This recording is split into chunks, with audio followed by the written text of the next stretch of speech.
Mets are on the air. Meet the Mets. Meet the Mets. Step right up and greet the Mets. Bring your kitty, bring your wife. Guaranteed to have the time of your life because the Mets are really rocking the ball. Knocking those home runs over the wall. East side, west side, everybody comes down to meet the M.E.T.S. Mets of New York.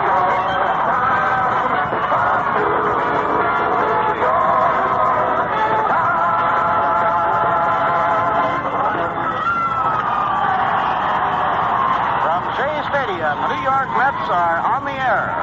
Today, the New York Mets beat the Philadelphia Phillies in a doubleheader presented by Rheingold Extra Dry and Viceroy Cigarettes. Well, hi, everybody. This is Bob Murphy with Lindsey Nelson and Ralph Kiner. All set to detail every exciting play of today's doubleheader at Shaye Stadium.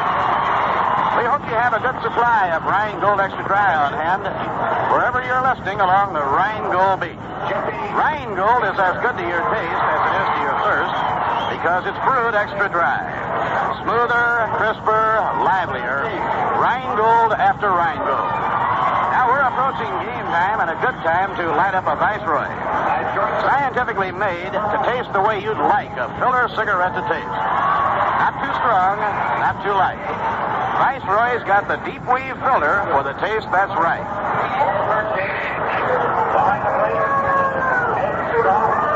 Now the lineups for the first game today.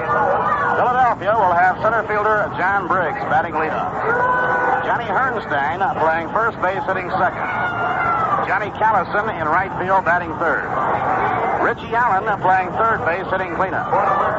Wes Covington in left field, batting number 5. Tony Taylor playing second base and hitting sixth. Cookie Rojas will be at shortstop, batting 7th. Gus Triando's behind the plate, batting 8th. On the mound, hitting 9th, right-hander Jim Bunning. For New York, Jim Hickman in center field, batting leadoff. Ron Hunt playing second base, batting 2nd. Eddie Cranepool at first base, hitting 3rd. Joe Christopher in right field, batting cleanup. Jesse Gonder behind the plate, handling the catching chores, batting number 5. Hawk Taylor will be in left field, batting number 6. Charlie Smith playing shortstop, hitting 7th. Amato Sammy Samuel playing short and batting 8th. On the mound and pitching for New York, looking for his 5th win of the year, right-hander Tracy Stalard. Now the umpires are moving toward home plate. This is Frank Sikori's umpiring team. Behind the plate in this game will be Ed Sudol. Paul Pryor will work first. Frank Sikori, the crew chief, will be at second, and Ken Burkhart will be umpiring at third. You know, there isn't a single job I'd rather have than bringing these Mets ball games to you, and one of the things that makes this job so interesting is telling you about Viceroy. It's really my pleasure, and talking about pleasure, you can't beat my cigarette, Viceroy, because Viceroy is scientifically made to taste the way you'd like a filler cigarette to taste. That's why we say Viceroy's got the taste that's right. That means that Viceroy is not too strong, like some brands that taste as if they didn't have a filter. And Viceroy is not too light, like others that keep you smoking one after another trying to satisfy your taste. Remember, Viceroy is the filter cigarette that's scientifically made to taste the way you'd like a filler cigarette to taste. Not too strong, not too light. Viceroy has got the deep weave filter for the taste that's right. So next time, make it Viceroy.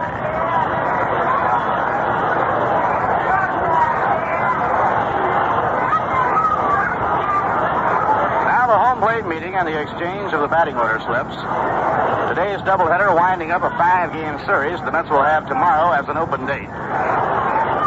Danny Murtaugh and the Pittsburgh Pirates will be here on Tuesday night to open a 3-game series. The Pirates series, which will conclude the current homestand, will be Tuesday night, Wednesday, and Thursday afternoons. Right now, the Pittsburgh Pirates are playing 6 games over 500. They've won 33 and lost 27. They're just 3.5 games out. The Pirates are the number 1 hitting team in the National League on the strong hitting of Roberto Clemente and Willie Stargell, as well as Bob Bailey and the entire cast. As we start today, the Phillies lead the National League by a game and a half. Giants are in second. The Pirates and the Reds are tied at 3.5 games out. St. Louis, 6.5 games back. The Dodgers, the Braves, and the Cubs are all 7.5 games back. And the Houston Colt 45s, 8.5 games back, followed by the New York Mets. The night game last night in Cincinnati, the Reds beat the Dodgers by a score of 6-4. Game last night in Cincinnati as the Reds made it 2 straight against the Dodgers. Jim O'Toole, the winner, Don Drysdale, the loser. The Cincinnati attack was paced by Veda Pinson, who hit 2 home runs in the ballgame. In the American League, they start the afternoon with the Orioles on top by a game and a half over the Yankees. The Yankees have moved past the White Sox now into second place on a tremendous pitching job by Whitey Ford. The amazing Whitey Ford has now won 10 in a row. He's 10-1 on the year. His shutout of Chicago in 11 innings yesterday was his 6th shutout of the season.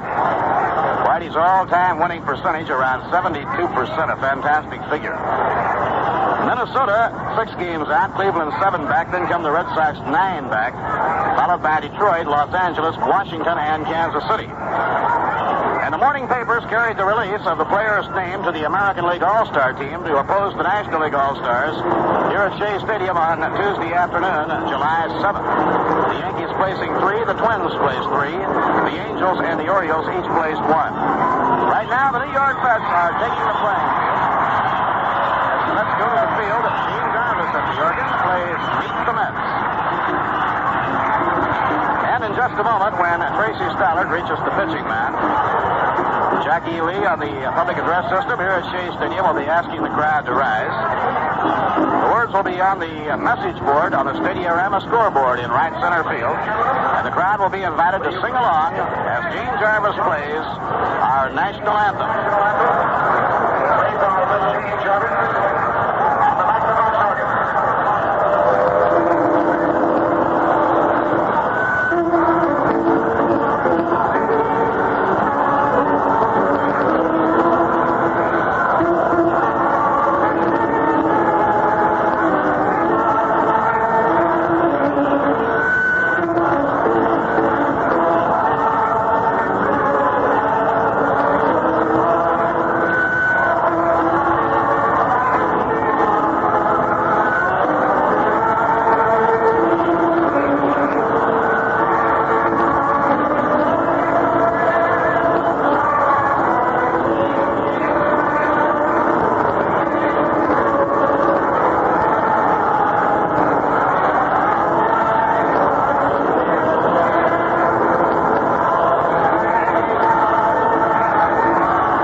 Stadium in today's doubleheader between the New York Mets and the Philadelphia Phillies. Opening game pitchers are Tracy Stalard and Jim Bunning. Tracy started and went all the way to beat Philadelphia 11-3 in a game started by Dennis Bennett in the series in Philadelphia a weekend ago on a Friday night. Tracy's last start was in Pittsburgh. He pitched extremely well and lost a tough 3-2 ball game.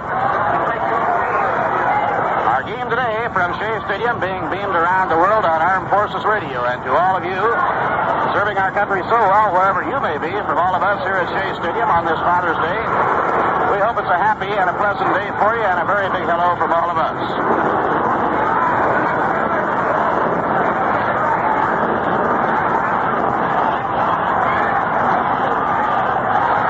Johnny Briggs, the rookie center fielder from Patterson, New Jersey, a left-hand hitter, steps in to lead off against Tracy Stalard. Tracy, lifetime against Philadelphia, has won 2 and lost 4. This year, he has won 1 and lost 1. He lost the second game of the season in Philadelphia 4-1. 3 of the 4 runs that scored were unearned. Now here's Tracy into his windup, and the first pitch of the day is a curve low, 1 ball and no strikes. Setting up the Mets defensively, Eddie Kranepool playing first. Ron Hunt will be at second. Charlie Smith playing short, and the third baseman is Amado Samuel. In the outfield, Hawk Taylor in left. Jim Hickman is in center, and around in right field, Joe Christopher. Next pitch on the way. Off-speed delivery, a little bit inside. 2 balls and no strikes. Jesse Gunter working behind the plate, handling Tracy Stalard.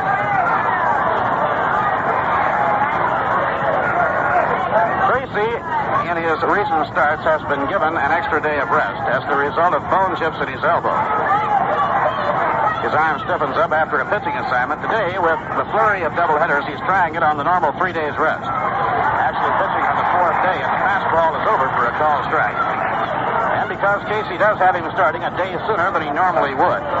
As the game gets underway, Larry Bernard is warming up in the bullpen.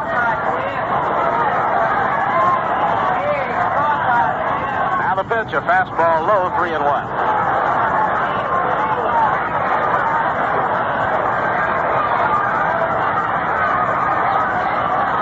Tracy's last pitching assignment was Wednesday night, a complete game against the Pittsburgh Pirates, or 8 innings of it, in which he lost 3-2.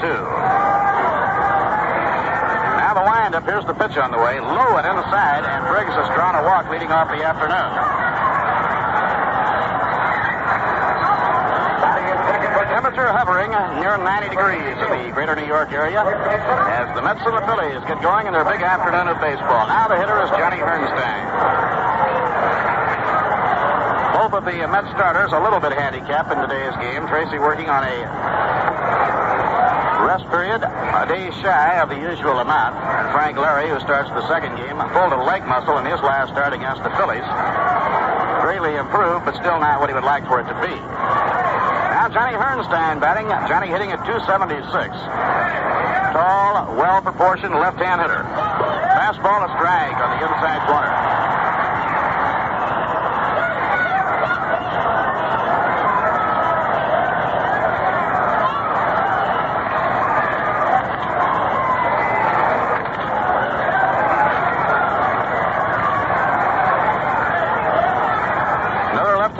Johnny Callison, and a fine all-around Major League performer waiting on deck. Now Briggs, a fast runner, leads off first. Bunt down the first base line. Good bunt. Picked up by Kranepool. Throws to Hunt covering in time, and they bunt him over. Johnny Hornstein surrendering his turn at bat to try and help build a run. Running Johnny Briggs across to second base.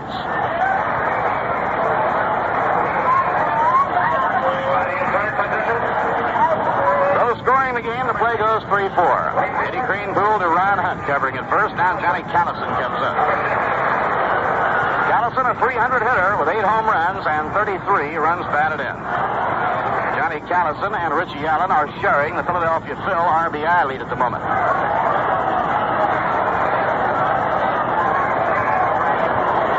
Anytime you check a pitcher's credentials to see how he's doing, you always compare hits allowed as against innings pitched. And if a pitcher who has worked quite a bit has given up fewer hits than innings pitched, you know he's had good stuff. Tracy Stalard, in 91 innings this year, has allowed just 83 hits. Now the pitch on the way. Breaking ball off the outside corner. 1 ball and no strikes.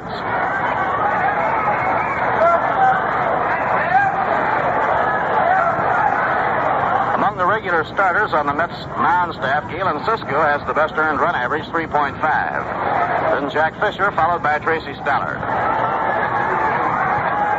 Jack Fisher now the top winner with 5 victories. Callison takes a curve on the inside corner, a call strike. 1 ball and 1 strike on Johnny Callison. Callison, a real good clutch hitter. Phils describe him as the nearest thing to a superstar they have on their ball club. And Johnny is still a young player with a lot of future out in front of him, and he's already established as a top-notcher. Swing and a miss on a curve again down low and inside. 1 ball and 2 strikes. Well, for those of you who had other plans on this Father's Day and who might be following our broadcast while driving in an automobile en route to some place where you plan to spend the day, or perhaps you're enjoying the luxury of the beaches in the New York area, we hope you have a very pleasant day and that you'll enjoy following the baseball from Shaye Stadium throughout the afternoon. After Tracy checks the runner. Here's the pitch. Off the outside corner. It's 2-2. Tracy working inside with the curve and outside with the fastball against Johnny Callison. Ritchie Allen, red-hot rookie third baseman of the Phillies, batting cleanup, occupies the on-deck circle.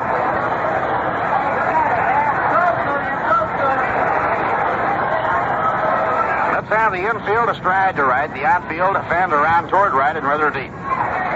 Foul ball, back into the screen, no play.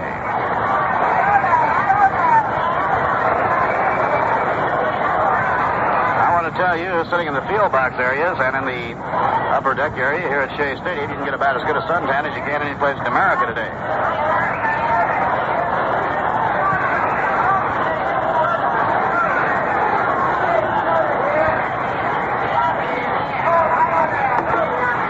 Now Tracy checking with Jesse Gander. For Philadelphia, Harry Peanuts Lowry coaching at first, George Matt at third. Foul ball, he went after a curve, hit it back toward the press level and out of play. Breeze from the prevailing direction, blowing from right across toward left. The skies are partially clear and a brilliant blue. Just here and there, an occasional white, puffy cumulus cloud. Gonna get me? Let's see now. I'll have to give you a lot of credit for that because they look pretty puffy today. Yeah, a fella can fluff up his pillow that way when he went to bed at night, he'd get buried in it. Now the pitch on the way. Foul ball back over the screen and out of play.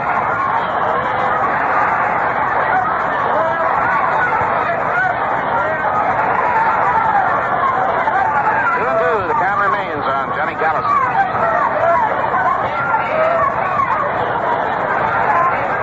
A lot of baseball going around the major leagues. We'll be passing along all the scores as they come in. Team right here in New York has the early start. Actually, the same time as one other doubleheader, the Pittsburgh Pirates-Chicago Cub doubleheader in Pittsburgh. Next pitch on the way. A swing and a miss. Striking out on the curve in close to right.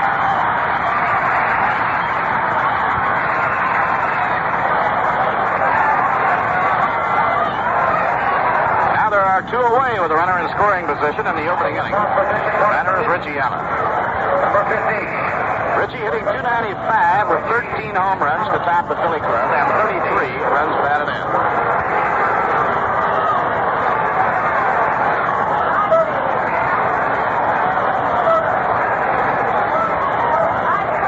Every time I dare talk about the cloud formations, that former Navy pilot, Mr. Ralph Kiner, checks me for accuracy. Now the pitch on the way. Slider off the outside corner. 1 ball and no strikes. Got a kick out of Bud Hill, who flies the Mets around most of the time in their charter flights, and he said, we butchered up pretty good. Yeah, I bet we do at that.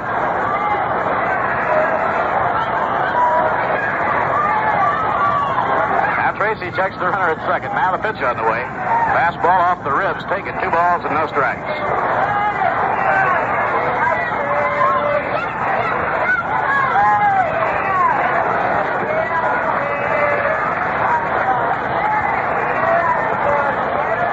Just underway. A lot of good seats remaining here at Shaye Stadium. We hope that if you haven't finalized your plans, you'll plan to join us.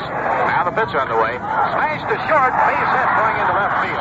Rounding third and digging for the plate is Johnny Briggs. He's in to score. And the Phillies lead 1-0.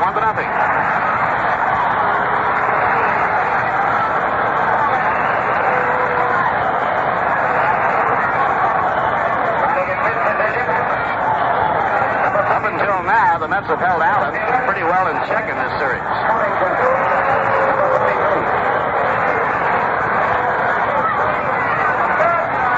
hits and 12 times at bat. But Ritchie Allen picks up his 34th RBI with a sharp single to left field, and the hitter now is Wes Covington. Wes hitting at .255, 6 homers and 23 RBIs. He's a dangerous hitter. Covington bends toward the plate from the waist. Eddie Greenpool holds against the runner. And the pitch on the way. Low and inside. Beautiful save by Jesse Gander. Jesse had to dive right into Covington's feet to backhand that low pitch. As the result of the Friday night rainout between the Yankees and the White Sox, the Mayor's Trophy game cannot be played in Shaye Stadium tomorrow night as scheduled. Yankees will be holding over to make the game up against the White Sox in Chicago. Those holding rain checks for the Mayor's Trophy game, hold on to them. They will be good when the new date is selected. Hit hard, a foul down the first baseline.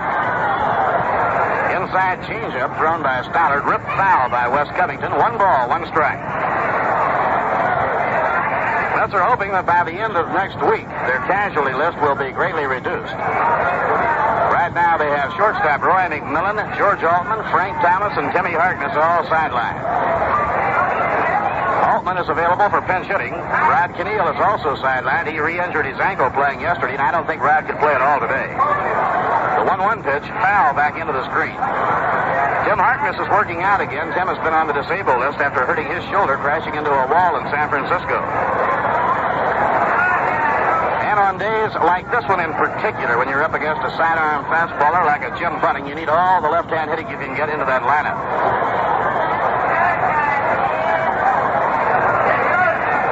One ball and 2 strikes on Wes Covington. Now Stalard in the set position. Down comes the pitch. Way outside. Count even. 2 balls and 2 strikes.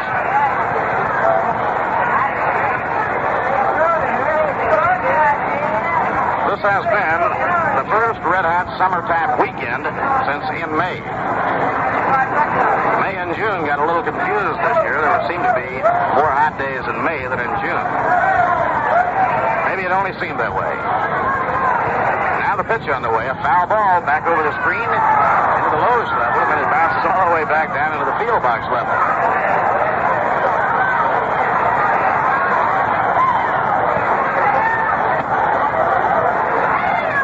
Tracy Stalard, a 6'5" right-hander from Harrell, Virginia.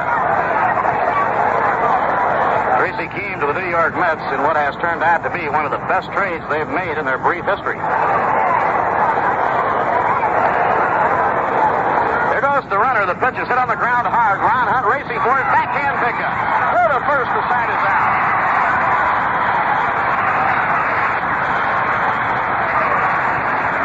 Good play in the field by second baseman Ron Hunt. A real standout. Ron racing towards second, made a backhand grab of a hard grounder, and then made the play on to first base in time. 1 run, 1 hit. No errors, 1 left on. Score middle of the first. Phillies 1, and the New York Mets coming to bat. Big scene along the Rheingold beat this year. Well, outside of your house and mine and Shaye Stadium, I'd have to say it was the New York World's Fair. You know, when you go out there, don't miss Rheingold's Little Old New York. It's an authentic corner of New York City as it was back in 1904. There's a Victorian-style restaurant, the Rheingold Tavern, a sidewalk cafe, and a cool village green, the perfect place to relax. Take your shoes off, wiggle your toes in the grass after all that walking you've done. And while you're at Little Old New York, enjoying a refreshing Rheingold Extra Dry. As good to your taste as it is to your thirst, because it's brewed extra dry. So come on out to Rheingold's Little Old New York, a great place to meet your friends at the New York World's Fair.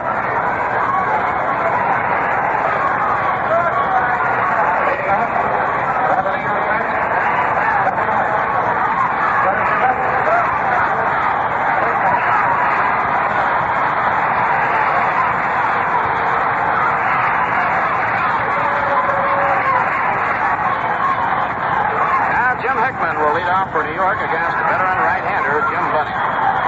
Bunning has won 6 and lost 2. Against New York this year, Jim has won 2 and lost none. Bunning beat Tracy Stalard 4-1, the second game of the National League season. Here's the pitch on the way. Bounced foul. He went after a breaking ball.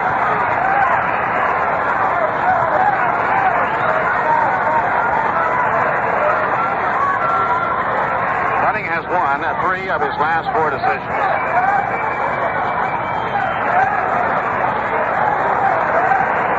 Last time out against New York, last weekend, Bunning beat the Mets 8-2. Curve is foul to back up against the screen. That was the Saturday afternoon game started by Frank Larry. Game in which Larry pulled a muscle in his leg and left after pitching 5 innings, trailing in the game 4-1. Frank was the loser. So Frank will try and get his revenge against the Phillies in the second game of today's doubleheader. Now Bunning, the tall, needle-thin right-hander, delivers a breaking ball over strike 3 called, a curve at the knees. Bunning, a very successful hurler with the Detroit Tigers for 9 years. Extremely tough on the right-hand hitter. He actually has a much better ballpark going for him this year in Philadelphia than he had during his 9 years in Detroit. The ballpark in Detroit has always been an outstanding hitter's ballpark with a very short porch in right field. Connie Mack Stadium in Philadelphia is also a real good hitter's ballpark, but they have a high wall in right field.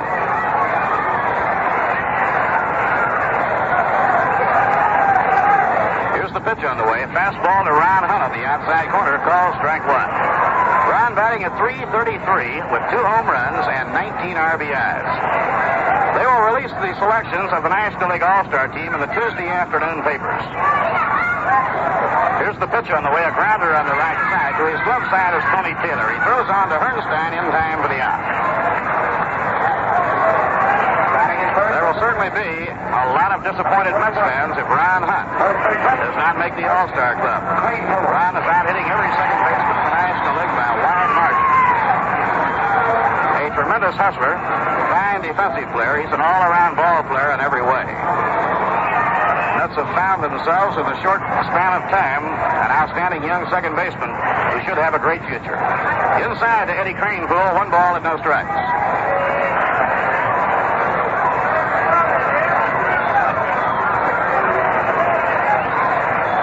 Now Bunning winding, the pitch to Kranepool, a fastball in for a call strike, 1 ball and 1 strike. Bills are opening the afternoon, leading the National League and the second-place Giants by a game and a half. They lost a game of their lead when the Mets knocked them off yesterday 7-3, while the Giants and the Pirates were winning. A high pop fly to short left. After it is Rojas, the shortstop, near the left field line. He takes it for the out.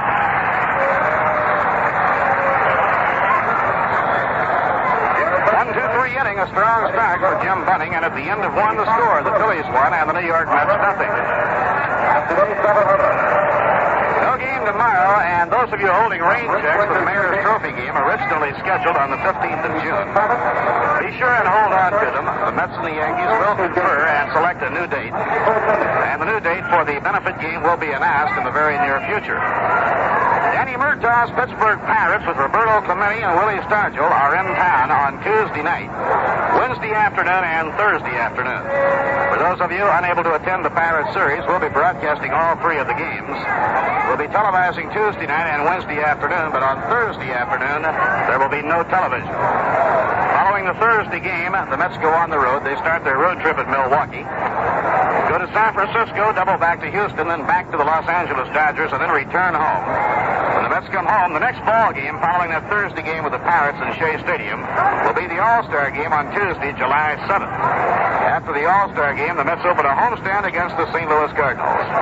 Tickets are on sale at the advanced sale window here at the beautiful Shaye Stadium. Also, for your convenience in Midtown Manhattan at Grand Central Station near the foot of the 42nd Street and Vanderbilt Avenue ramp, in the Long Island waiting room of the Penn Station, and in Macy's at the Walt Whitman Shopping Center in Huntington, Long Island. Tony Taylor, the second baseman, leads off against Tracy Stalard. You know, on a scorching hot day like this with the humidity rather high, the pitchers will usually lose 8, 10, 12 pounds in a game. It's the kind of weight that you're dehydrating and you get it back in a hurry. 1 ball and no strikes on Tony Taylor.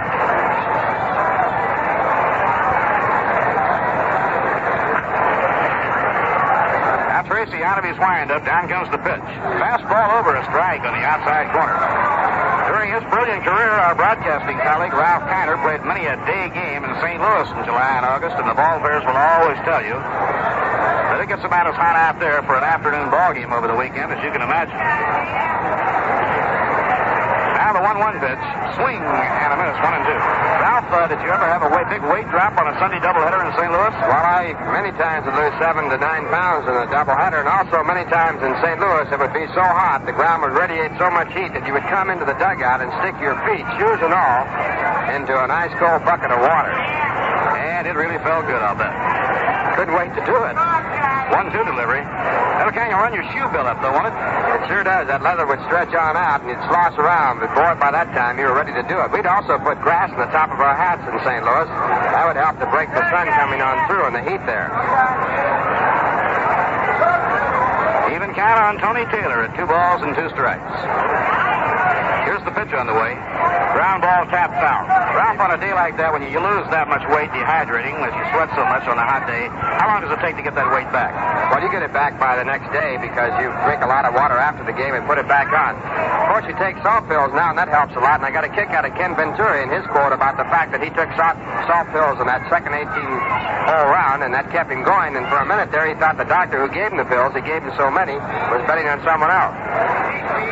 That was a remarkable win for Ken Venturi at the Open Golf Tourney. Now the breaking ball is inside 3-2. That's quite a story. Here's a fellow that last year, Ralph, I guess, has had more than his share of bad luck and hard luck in winning. He certainly has, but he has hung in there, and it's paid off. And this happens many times in a player's career in any sport. They have bad slumps of maybe a week or a month or sometimes even as long as Ken, but if you have the talent to start with, and he had at the beginning, you usually come on back if you're physically able to do so. Now Tracy out of his windup, the payoff pitch too high, and he walks the leadoff batter again. Tracy didn't like the call at all. He thought he had him struck out. Number 16. Hornstein recently was saying, Ralph, that to be a successful pitcher, probably the most important single thing you have to do is get the first batter out in the inning. There is no doubt about that, Bob. The percentage of the batter scoring from first base with no one out is much greater than with 1 or 2 men out. Now the batter is Cookie Rojas, the speedy shortstop, right-hand batter, and he's been wielding a hot bat. Rojas hitting at .354. We'll give our stations an opportunity to identify right after Cookie Rojas takes his turn at bat. Throw to first, it's not in time. According to figures that don't take in the bunt play, you score from first base with no one out 42% of the time. With one out, only 28% of the time. Here's the bunt play on a sacrifice picked up by Tracy to play us to first in time for the out. Once again, the Phillies, who have good pitching and great defense, go for a 1 run and mutt the man over. And right here we pause for station identification.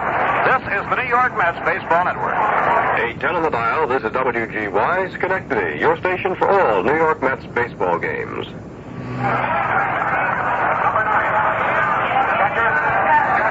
Bob Murphy with Ralph Kiner and Lindsey Nelson were in the second inning at Shaye Stadium. First game of a doubleheader. Phil's lead 1-0. They have Tony Taylor on second, 1 out after a good sacrifice bunt. And the hitter now is 11-year veteran Gus Triandos, the Philly backstop. Big right-hand hitter, and he's strong. Pitch by Tracy. Long drive hit deep to left. It's headed toward the bullpen. It's a base hit into the left field corner. Taylor is coming around to score, and Tremendous goes into second base with a run-scoring double.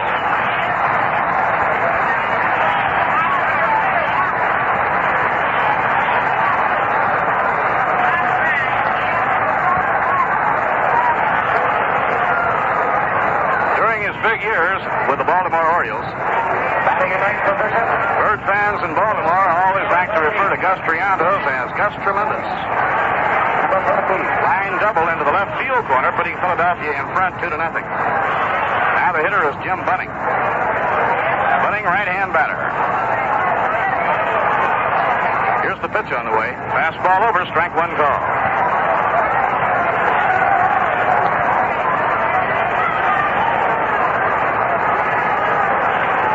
Pitchers on the Orioles staff who all came up about 18, 19, and 20. They're all now 25, 26. Have nothing but praise for Triando's ability behind the plate. Now a 2-strike count. You talk to fellows like Jack Fisher, who now tops the Mets staff in victories with 5, and he'll tell you that Triando's had a great deal to do with helping to develop his pitching style. He handled him so well and called the game so well behind the plate. Ball back. You know, over the years, I guess you don't like to use the word con, but let's use the word psychological. The catcher's work, in addition to his actual physical prowess, he has to have a lot of psychological weapons going to handle each member of the pitching staff in a different way. That's probably why that when you ask ball players around the league who's the best catcher, you usually get more different answers than if you ask about other positions. a 2-strike pitch off the outside corner. It's a difficult thing to determine if you're on the other ball club, whether a catcher is calling a good ball game or not, isn't it, Ralph? It's very, very difficult to tell. I think it's one of the toughest positions to evaluate, and you can really only do it if you're a pitcher pitching to a catcher. 1-2 delivery to Bunning. A curve line to short. Caught by Charlie Smith on a jumping grab.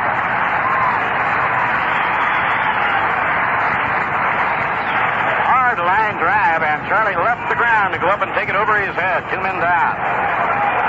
Now Jesse Gander is going out to talk to Tracy Stalard.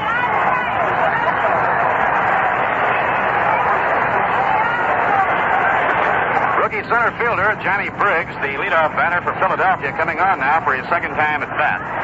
He drew a walk and later scored after they bunted him over in the first inning. Each time in the first 2 innings, the Phillies have used the sacrifice bunt to help build a run, and both times it has paid off. Ritchie Allen singled home Briggs after he had been bunted over in the first. Tony Taylor romped home after he had been bunted over. He was brought home by Gus Triandos. Curve is in. Strike called on Johnny Briggs.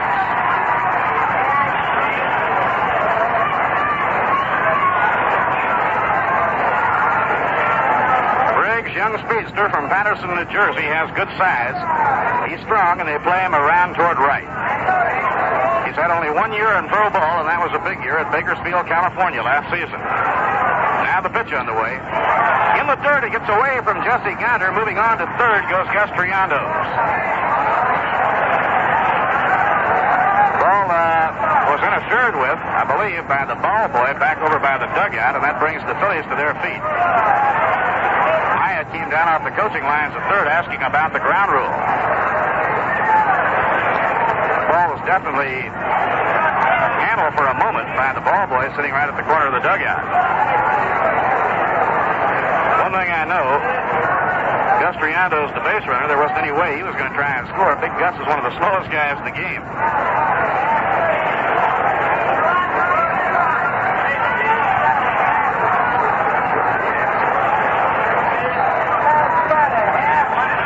To Briggs, slider a little bit outside, 2 balls and 1 strike. Wild pitch on Tracy Stalard enables Triandos to move over to third. I once saw Gus Triandos get an inside-the-park home run in Baltimore. In all the years that Gus has been playing, he has 1 stolen base. Now the pitch on the way. Taken outside, 3-1. Incidentally, Bob, how many balls fell down in the inside-the-park home run?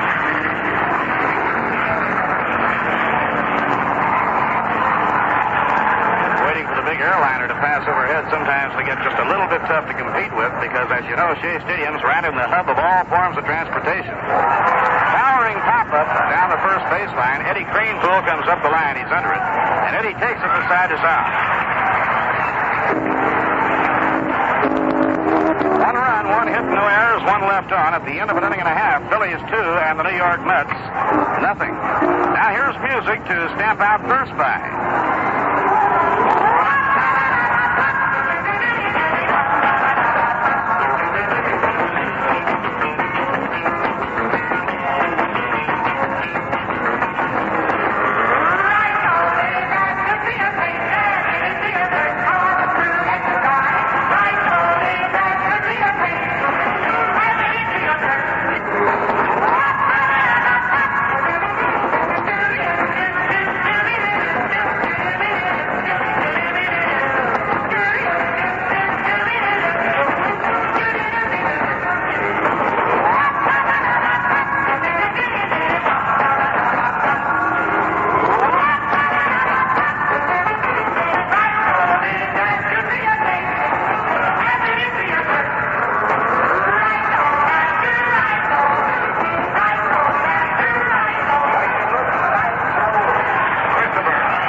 Up against Jim Bunning. Joe has 7 home runs and 27 runs batted in, batting at .297. Joe had 2 home runs in the game yesterday. One of the 2 went over the wall in right center over the 396-foot mark. Joe now has hit more home runs this year than any previous year in his career. It's over for a ball strike. Christopher has been especially strong against the Phillies and the Giants.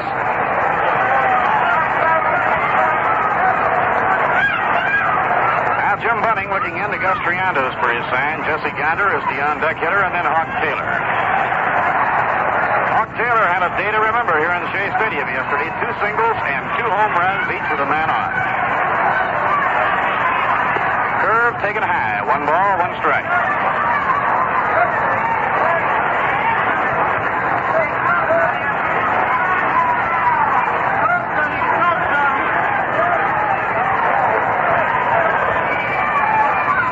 Southgate, Kentucky right-hander deals it and is fouled off the end of the bat, squibbling over into the dugout of the New York Mets.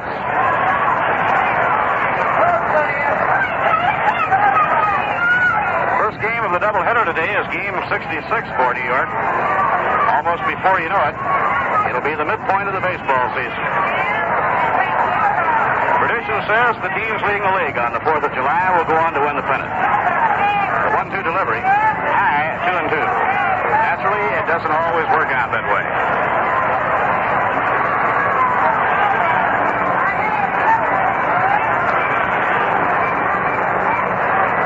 Wes Westrom coaching at first. Don Hefner on the lines at third. 2-2 delivery. High fly ball.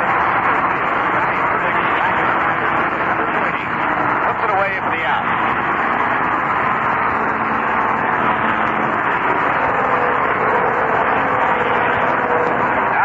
Nobody on. Jesse Gander will hit. Jesse batting at 265.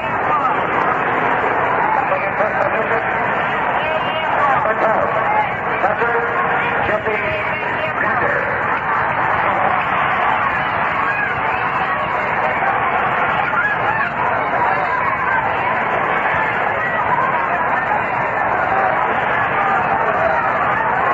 Nobody on. We're in the last of the second. The Phillies own a 2-0 lead in the first game of today's doubleheader. Pitch thrown to Jesse. Foul ball. Back upstairs. No play.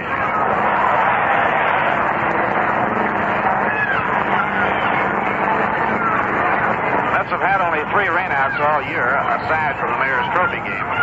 On their very first 7-game homestand after playing the first weekend, they had 3 games in a row rained out, 2 with the Phillies and 1 with the Cubs. Tap foul on the ground, coming right straight back.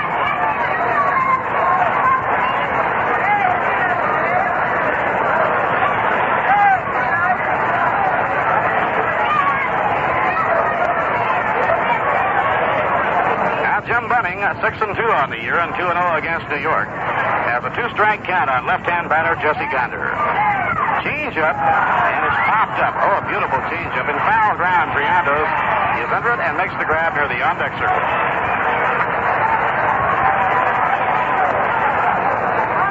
Ralph was at Rip Sewell that used to always say you put a little on and you take a little off and then you throw on your Uncle George. That's right. That was Rip Sewell. And he had one of the greatest changes in the history of baseball with that blooper pitch of his. Bobo Newsom used to throw one similar to it, but not as high, and Rip had great control of it. When they throw you a great changeup like the one just thrown by Jim Bunning, it's hard to do anything about it. Curve outside to Hawk Taylor, 1 ball and no strikes. Hawk raised his average 25 points yesterday with his 4 hits and 5 times at bat. He drove in 4 of the 7 runs scored by New York. Joe Christopher drove in 2 and Eddie Craneboule 1. Low and away. Eddie Craneboule actually delivered to the plate what turned out to be the winning run. He drove in the 4th run. That was the only run of the 7 not driven in by a home run.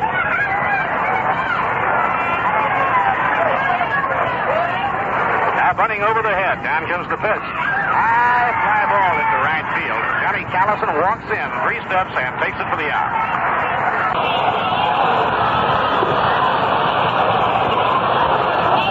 6 in a row for Jim Bunning over the first 2 innings, and the score at the end of 2, Phillies 2 and the New York Mets nothing. Very soon, the Mets Mets and the Yankees will be announcing the new date for the benefit game, the Mayor's Trophy game, to raise money for the Sandlot baseball program in New York. The game was originally set on the 15th of June and was rained out. Then rescheduled for tomorrow night, but the Yankee rainout in Chicago on Friday night has erased that possibility. Now the two clubs, the Mets and the Yankees, are conferring and arranging for a new date. Those of you holding rain checks for the Mayor's Trophy game, we had, I would estimate, about 30,000 in the stadium at the time of the rainout on the 15th of June. Be sure and hang on to your rain checks, and they will be good when the game is played here in Shaye Stadium. When you visit the fabulous World's Fair, be sure and pay a visit to Rheingold's Little Old New York. Enjoy this authentic corner of New York City as it was in 1904. Well, I can well imagine that in Pelham, New York this morning there was a flurry of excitement in the Kiner home with the Kiners and the youngsters all gathering around Dad to, shall I guess it was a necktie, Ralph? No, I got a nice pair of pajamas.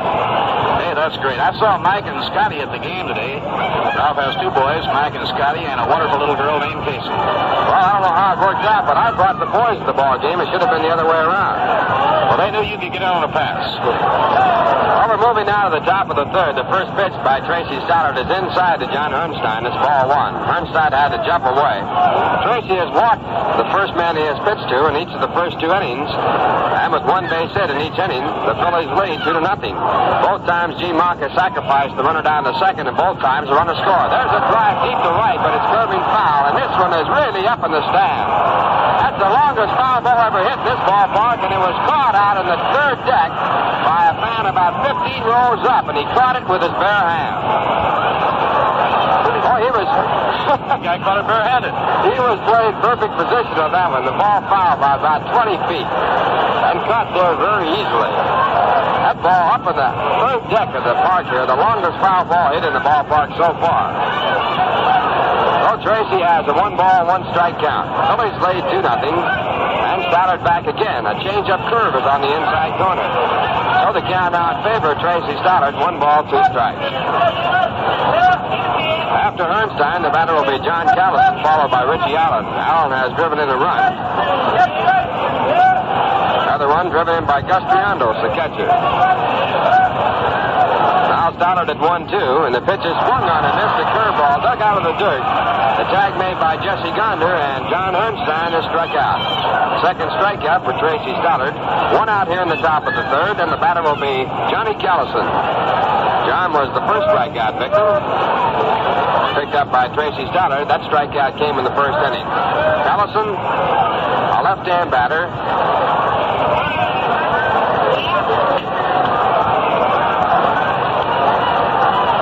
John batting .298 with his one-time at bat. He started the ball game at .300.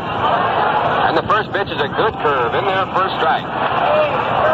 John has 8 home runs, 33 runs batted in. He's had a good series against the Mets. 5 hits and 13 times up, including a home run and a triple.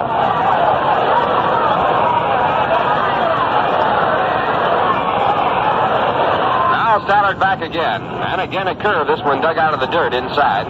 1 ball, 1 strike. Mets and Phils have played 9 times this year. They have played half their ball games. Phils have won 7, the Mets 2. Now at 1-1, the pitch back to Callison. Hit deep to right field. A line drive. Moving back, Joe Christopher. He makes the catch. Right next to the warning track. That ball on the line to Joe Christopher for the out. 2 men out here in the top of the third. The Phillies lead 2-0 on 2 base hits. And the batter is Ritchie Allen. Ritchie with a run batted in on a single in the first inning. Now has 34 for the year. He leads the club. He has 13 home runs. Also tops the club in that department. He's batting .298.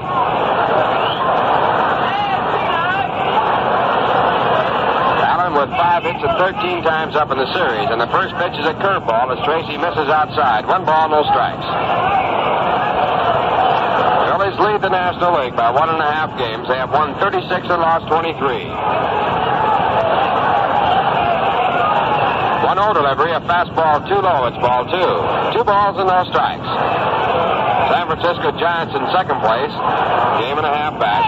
Pittsburgh in third place, tied with the Cincinnati Reds, 3.5 back. And St. Louis, 6.5 back in fifth. Next pitch outside, it's ball 3. 3 balls, no strikes. As Bob told you earlier, Cincinnati has taken 3 straight from the Los Angeles Dodgers. Dodgers in sixth place now, 7 1/2 games behind.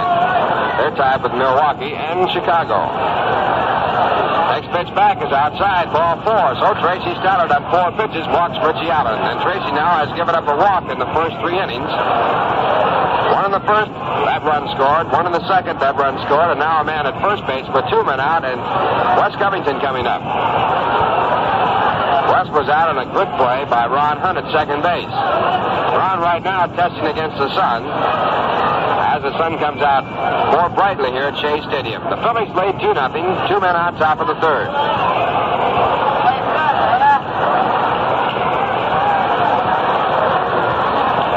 Covington, the left-hand batter, hitting .254. He has 6 home runs, 23 runs batted in. And the first pitch is inside, a fastball for ball 1. Wes in this series is 0 for 2. He pinch hit in the previous time at bat, flied out to center field.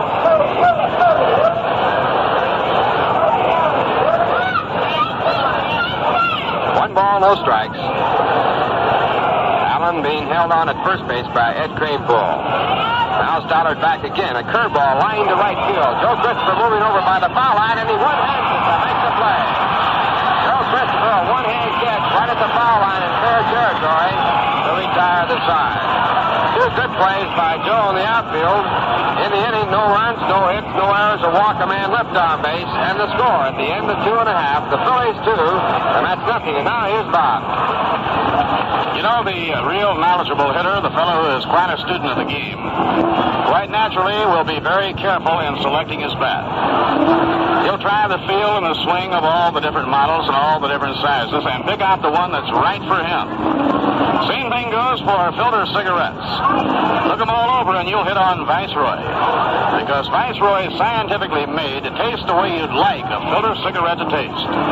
Not too strong, like some filter brands that taste as if they didn't have a filter. And not too light, like others, you know the kind you keep smoking one after another trying to satisfy your taste. But Viceroy, now that's a different story. Viceroy is not too strong, not too light. Viceroy's got the deep weave filter for the taste that's right. So fans, if you haven't already tried Viceroy, the time to do it is the very next time you buy cigarettes. Pick up that pack of Viceroy and see if you don't agree. Viceroy is not too strong, not too light. Viceroy's got the taste that's right. Now it's the home third inning, and here again is Ralph. Okay, Bob. First man up is Charlie Smith. He looks at a fastball from Jim Bunning. It's called strike 1. Bunning has pitched to 6 men so far in this ball game. He has given up no runs and no hits. The Phillies lead 2-0. Pitch back to Smith is swung on. Line foul down the left field side. 1 ball. Hit hard, but foul by about 40 feet. And Smith has an 0-2 count. Charlie batting .235. He has 2 hits and 11 times up in the series. 7 home runs, 23 runs batted in. Jim Bunning, big, strong right-hander, making his initial appearance in Shaye Stadium. Now 2 strikes. Curveball is fouled off the end of the bat, taking him 1 hop by Samwell, the on-deck batter. After Samwell, the batter will be Tracy Stalard. No one out, bottom half of the third.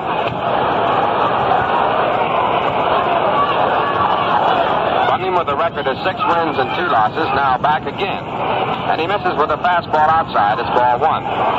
Both Jim Bunning and Art Mahaffey, 2 strong right-handers for the Phillies, throw very much alike. Both of them come across their body and sort of crossfire to a right-hand batter. Both have similar type deliveries, and both throw hard.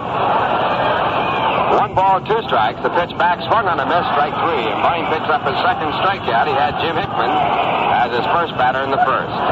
That brings up Sammy Samwell.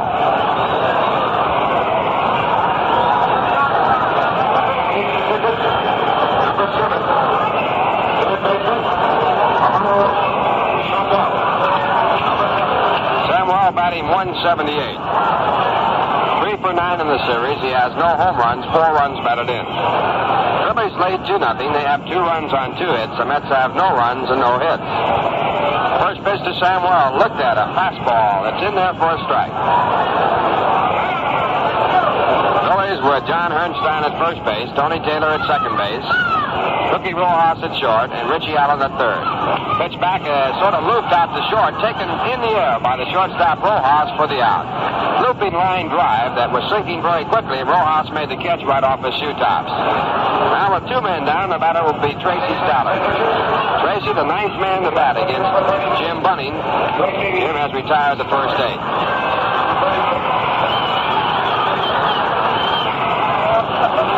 Stalard has 7 hits and 32 times up this year. He's batting .219 with 1 run batted in. Right-hand batter.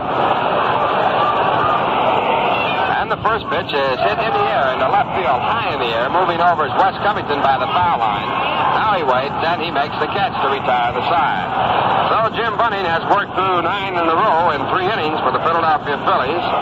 And the Mets have no runs and no hits. And the score at the end of 3, Philadelphia 2, the Mets nothing. Say, did you ever notice when a woman fills an ice tray, she never lets the water run to the top? A man usually does fill an ice tray all the way to the rim. And he usually gets some of that water on the kitchen floor, but that's life. Just another difference between men and women. You know, another thing, women buy a lot of beer here along the Rheingold beat, but their man usually tells them which beer to buy. That's why Rheingold Extra Dry turns up in so many refrigerators. Fact is, Rheingold is as good to your taste as it is to your thirst. Brewed extra dry, that's why. A very special way of brewing beer that gives Rheingold such a splendid smoothness. So, you out there along the Rheingold beat, how about a big cold glass of that favorite beer? Rheingold is as good to your taste as it is to your thirst. Rheingold after Rheingold. And as we said yesterday, this too, again, a Rheingold day. It's a warm day, a baseball day too. First game of 2 if you're around the area. Still some good seats available at the ballpark. A lot of baseball coming your way. The Mets playing the Philadelphia Phillies. They lead in the National League by 1.5 games. Final games of the series. The Mets playing a long 5-game series with Philadelphia, necessitated by the fact that the Phils were rained out in their 2 previous appearances here at Shaye Stadium. Phillies will make only 1 more appearance in Shaye Stadium this year. Tuesday, the Mets play a night game against the Pittsburgh Pirates. They're in 3rd place in the National League race, 3.5 games back. And they will play a day game on Wednesday and a day game on Thursday, and that will complete the homestand. Right here, we're in the top of the 4th. The Phils lead 2-0. The first man up, the leadoff batter, Tony Taylor. He takes a strike as Tracy Stalard starts off. Taylor batting .236. He has walked and scored a run. Stalard back at 1 strike with a fastball outside. 1 ball, 1 strike. Tracy making his 15th start. He has not appeared in relief for the Mets this year. He has a record of 4 wins and 8 losses. And at 1-1, the pitch to Taylor is bunted and bunted well down the third base side. Stalard over, picks it up, throws to first base, gets him. Good play by Tracy Stalard. He picked that ball up with his bare hand and threw to first base, and they just did get Tony Taylor. So for the second time in a row, after giving up walks to leadoff men in the first 2 innings and the run scored, Stalard has picked up the first man out. Did this in the 3rd and in the 4th. Now the batter will be Cookie Rojas. Cookie, a right-hand batter, batting .354. 1 home run, 9 runs batted in. And the first pitch is a curveball looked at for strike 1. Rojas has been at bat 82 times. He has 29 hits. He is playing in his 29th game this year.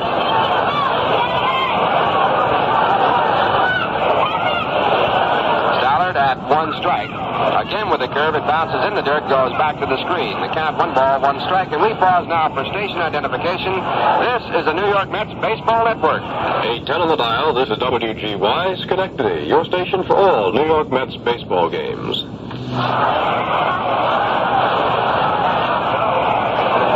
Ralph Kiner along with Bob Murphy and Lindsey Nelson from Shaye Stadium. Phillies lead 2-0. And Stalard with the next pitch is hit right through the middle. Coming over the shortstop, the second baseman, neither can get to it. Ron Hunt finally flags it down out in shallow center field, and Rojas has a base hit.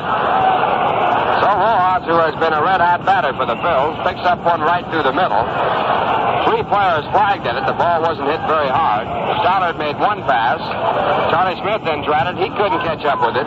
Then Ron Hunt actually got sort of to it, slowed it down a little bit, and then picked it up about 60 feet and back to second base in shallow center field. The base hit, the third by the Phillies. They have a runner at first base now with 1 out. And the batter is Gus Triandos.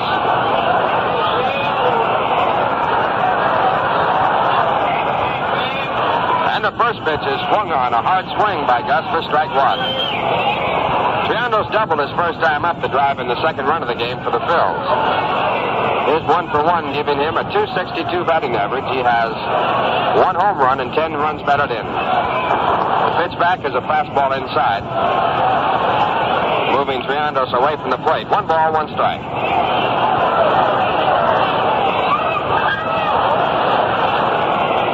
Have had base runners in the first 4 innings of this game. They have 2 runs and 3 hits. The Mets have no runs and no hits and no base runners. The runner goes, the pitch taken, a throw by Gonder is a perfect throw, and he throws him out.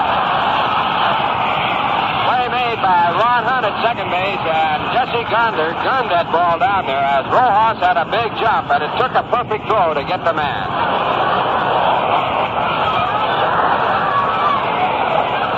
Runner raced off the bases now. The count 1 ball, 1 strike. Make it 2 balls, 1 strike.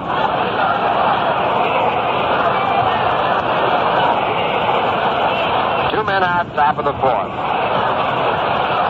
And the pitch back bounced to third. A high hopper taken by Sam Wall. A throw to first base and plenty of time, and that retires inside. In the inning, no runs, 1 hit. No errors, no one left on base. And the score at the end of 3 1/2.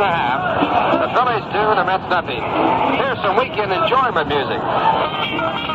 There's a whole lot of living being done. A whole lot of living and a lot of fun. Where 2 real lovers meet. Along to Rhinegold Beach. Rhinegold is as good to your taste as it is to your search. Cause it's brewed extra dry. Rhinegold is as good to your taste as it is to your search. So get where the ribbon's being done, where the action is and all the fun on the Rhinegold side of the street. Along the Rhinegold Beach. Rhinegold is as good to your taste as it is to your shirt, cause it's brewed extra dry. Rhinegold is as good to your taste as it is to your shirt. Rhinegold after Rhinegold. Rhinegold after Rhinegold. Bottom half of the 4th. Jim Hickman leads off for the Mets as they trail 2-0. Jim batting for the second time. His first time up, he was called out on the curveball. Jim, a right-hand batter, hitting .238. Bunning has pitched to 9 men, got them all out. And the first pitch. Curveball breaking in on the inside corner for a strike. Round of Let's Go Mets. Another big crowd on hand here at Shaye Stadium. Running into the windup and back again. And the pitch is swung on. A hard swing by Jim at strike 2. High fastball by the right-hand pitcher. Running as fast as he was in the American League. There's nothing wrong with him. And you wonder why the Detroit Tigers would give up on a pitcher like Jim Bunning. Pitched a no-hit game in his career. He has twice led the American League in strikeouts. 2 strike deliveries just outside a slider. It's 1 ball, 2 strikes. Ironically, both times that Jim led the American League in strikeouts, he struck out 201 batters. Now again, the pitch back to the plate. A curveball, a swing and a miss, strike 3. Jim Hickman down for the second time. That is the 3rd strikeout for Bunning. It brings up Ron Hunt. Bounced to second base his first time up to drop his average to .332. He started the ball game at .333. He had his 11-game hitting streak stopped by the Phillies in this series. And in the series, he's had 3 hits and 13 times up.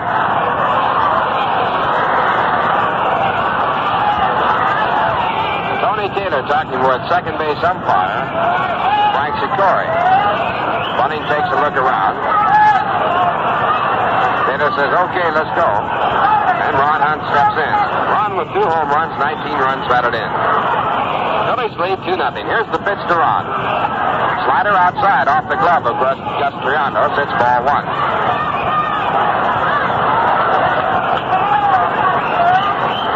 Phillies scored a run in the first inning.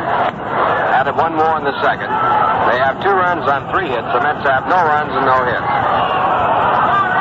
1 out, bottom half of the 4th. Now the pitch. Slider again, this time also outside. It's ball 2. 2 balls, no strikes.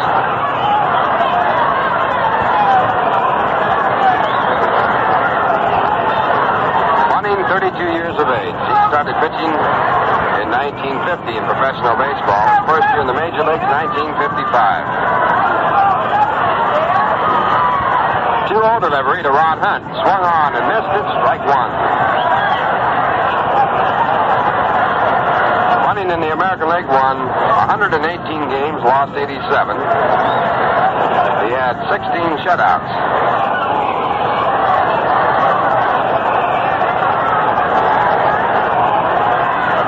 First start in the National League, he struck out the first 3 men that he faced. That was against the Mets. 2-1 delivery, punched out in the right field, down the right field line. If it stays fair, it's extra bases. It's a foul ball. Ball foul by about 6 feet as Ron Hunt punched that ball right down the right field line. He was off to second base, would have made that with no trouble. What a strike on the swing, and the count now 2 balls and 2 strikes. The American League All-Star team was named today. Yankees had Elston Howard on it as a catcher. First baseman was Bob Allison of the Minnesota Twins. The second baseman, Bobby Richardson. The shortstop, Jim Pagosi of the Angels. At third base, Brooks Robinson. In left field, Armin Killebrew. In center field, Mickey Mantle. In right field, Tony Oliva. Oliva, the only rookie on the squad.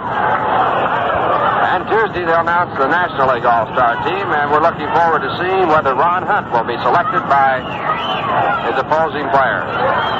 Ron certainly has the best record going, batting at .332. He's about 100 points over his opposition. Now the 2-2 pitch. Curveball inside. Ron just gets his left arm out of the way, and the count fills to 3-2.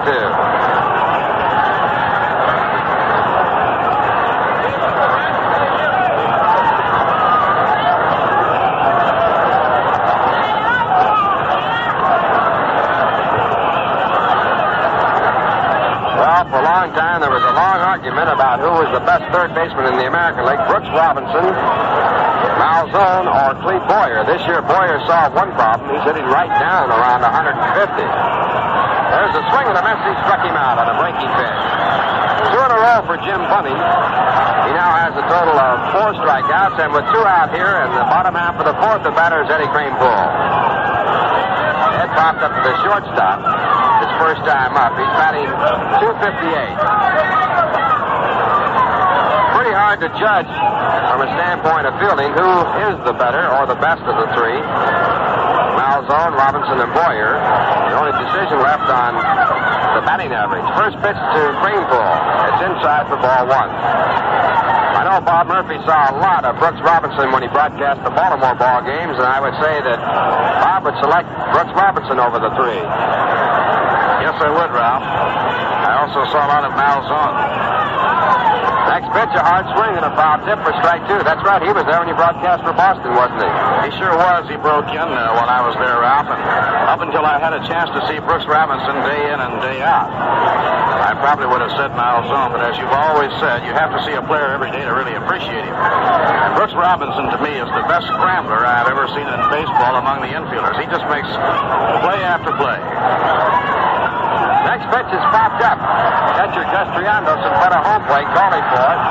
Kranepool didn't run. Now he goes to first base, but the catch is made, and the side is retired. In the inning, no runs, no hits, no errors, no one left on base. And the score at the end of 4 innings, Philadelphia 2 runs on 3 hits, and that's no runs and no hits. Now once more, here's Bob Murphy. Okay, Ralph, thank you very much. We'll be going along to the fifth inning. Philadelphia out in front by a score of 2-0. Last week was quite a week for the Buffalo Bisons of the International League. It's not often in baseball you're called on to play 4 doubleheaders in 1 week, and it's enough to wreck a pitching staff. Buffalo, the number 1 farm club of the New York Mets, had an amazing week. They swept all 4 doubleheaders. They also won a single game for 9 victories in 1 week. Mets relying on many of the young pitchers, such as Dick Selma and Ron Locke, outfielder Cleon Jones, who are with the Buffalo Ball Club, to be a part of their future. You'll find a very interesting story about the farm clubs of the New York Mets and the bright prospects in the farm organization in the revised edition of the New York Mets Yearbook, which is hot off the presses and brings you right up to date with the new members of the team, the players such as Roy McMillan, Charlie Smith, Frank Larry, and Tommy Sturdevant, who have joined since the season started. To get your copy by mail, send 50 cents to Mets Yearbook, Shaye Stadium, Flushing, New York.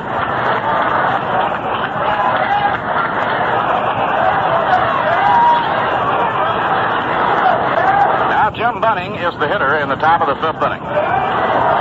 Bunning, not a bad hitter. Hit a hard line drive that Charlie Smith jumped to grab his only time up. Now Tracy out of his windup. The pitch, a curve that swung and missed, strike 1. Bunning over the first 4 innings has been completely overpowering. I remember in 1958 broadcasting a ball game in Fenway Park when Jim Bunning pitched a no-hitter. And it was an overpowering no-hitter. Here's the pitch on the way. A slow grounder to short. Coming in is Charlie Smith. He grabs it, rightens himself, throws the first one down.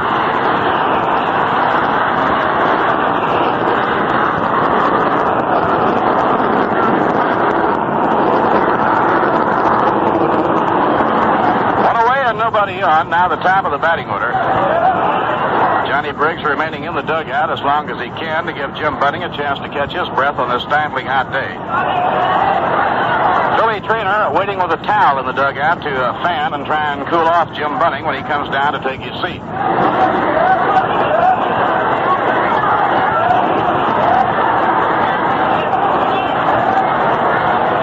Now Johnny Briggs, the center fielder, left-hand hitter and leadoff batter, steps in against Tracy Stalard. Briggs drew a walk. They bunted him over and brought him in with a single in the first inning. He was retired on a pop fly to Eddie Kranepool in the second. Inside and low, 1 ball and no strikes.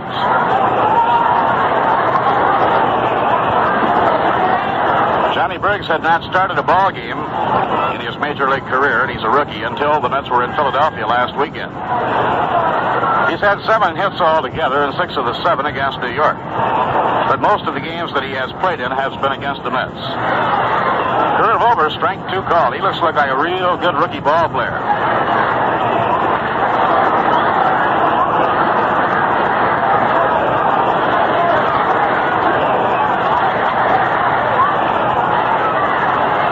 Tracy over the head, down comes the pitch.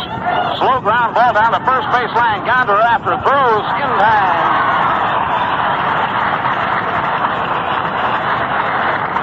Big swing by Johnny Briggs, but he just topped a roller down the first base line, and Gonder really had to hustle to get him out. Now there are 2 away, and that brings up Johnny Hornstein playing first base. Ernst helped to build a run with a sacrifice bunt in the first. Was struck out in the 3rd inning, 0-1. Cubs and Pirates tied 1-1 at the end of 4 1/2. Larry Jackson and Bob Beal are the pitchers. Here's the pitch on the way. Curve is swung and missed, strike 1. First game is underway in Cincinnati now. Sandy Koufax against Bob Perky. Sandy 9-4 on the year. He's won 5 in a row. Bob Perky has won 3 and lost 3. The Dodgers are out without scoring in the first inning. First game underway in Milwaukee. Houston got a run off Warren Spahn in the first inning. Braves are the Houston Colt 45s are pitching Bob Bruce, 6-3 on the year. Slow starts are nothing new for Warren Spahn. Over the years, the remarkable left-hander has had to win 12, 13, 14 games the second half of the year to reach that 20-game circle, but he always seems to do it. Pitch thrown to Hornstein. A grounder hit toward the hole to his glove side is Ron Hunt. He snags it, throws to Greenpool, and the side is out.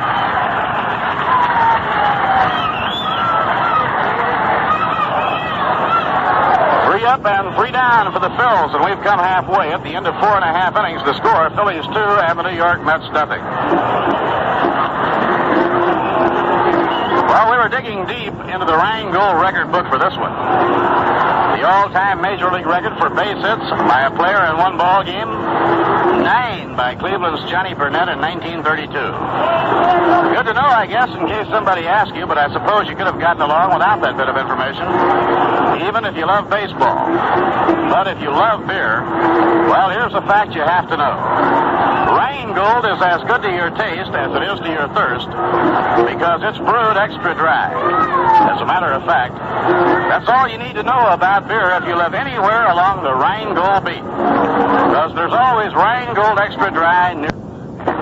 Brewed by people who love beer for people who love beer. Brewed very specially to make Rheingold extra dry smoother, crisper, completely quenching. Rheingold is as good to your taste as it is to your thirst. Rheingold after Rheingold. Last half of the 5th inning, Joe Christopher, the batter, against Jim Bunning. Bunning working on a perfect game as retired 12 straight men. The tall right-hander delivers a fastball over on the outside corner, strike one.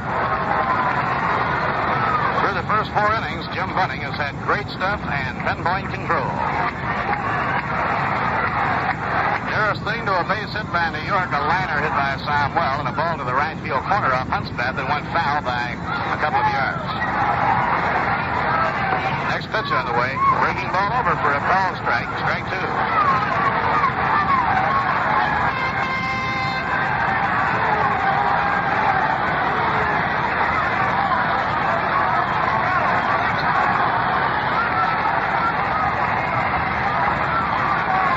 Waiting on deck, and then Hawk Taylor.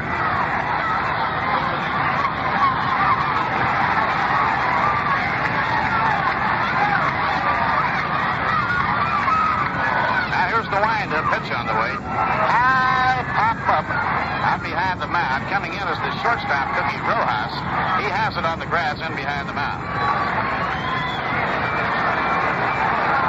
Jim Bunning erasing Joe Christopher. That'll bring up Jesse Gonder. Jesse fouled out to Gus Triando's his only time at bat.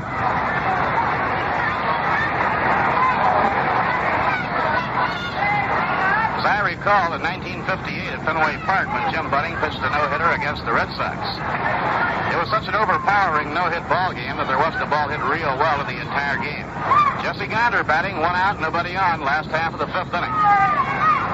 Change up, a line drive. Oh, knocked down by Taylor. He throws to first in time.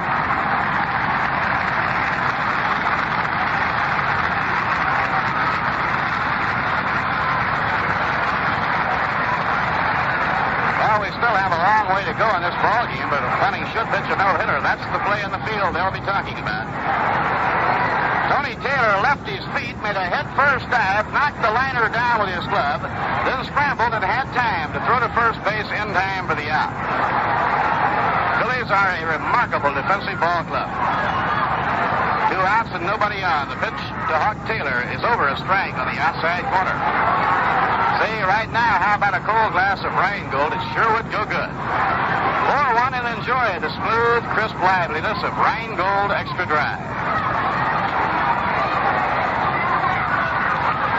The pitch on the way, a ground ball hit down to third, fielded by Ritchie Allen. He fires on to first, and the side is out, and for 5 straight innings, Jim Bunning has cut the Mets down 1, 2, 3. 5 perfect innings.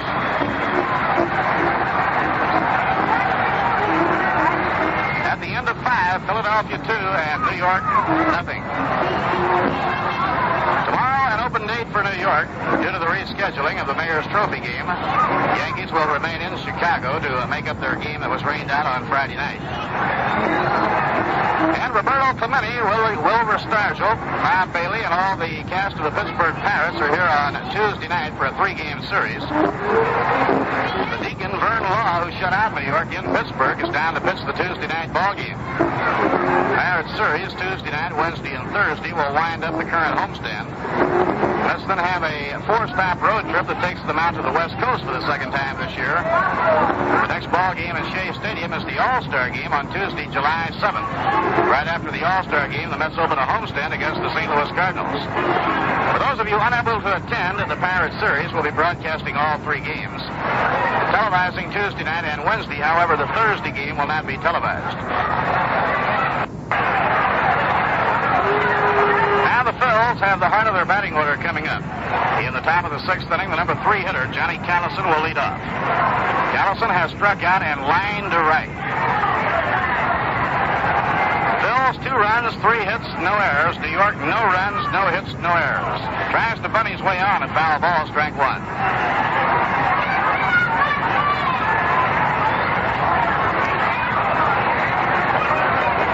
Today is Father's Day, and a lot of the dads have been brought here by their families today for the doubleheader.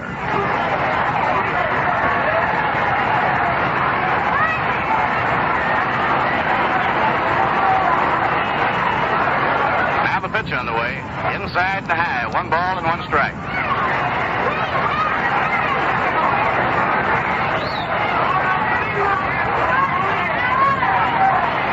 Sizzling hot day, Tracy Stalard wipes off his brow as he looks in to get his sign from Gonder. The 1-1 pitch. Long drive hit deep to right center field, but is going, gone. A home run for Callison.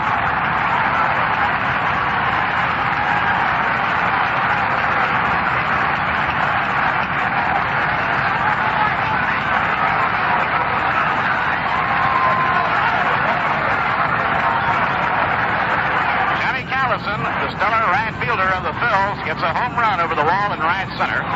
His 9th home run of the year. He's hit 4 of the 9 against New York. Now Philadelphia 3, New York nothing, and the batter is Ritchie Allen. Curve on the outside corner, strike 1.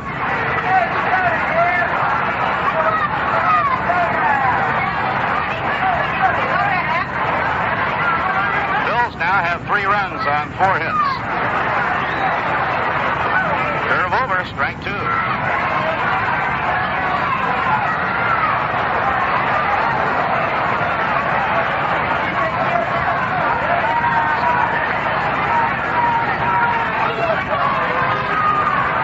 Now Tracy with a 2-strike count on Ritchie Allen. Ritchie has singled in a run and drawn a 1.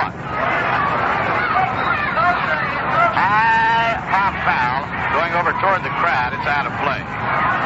Ritchie Allen took the RBI lead on the Philly ball club when he singled in Johnny Briggs in the 1st inning, but Johnny Callison now has tied him. Each has 34.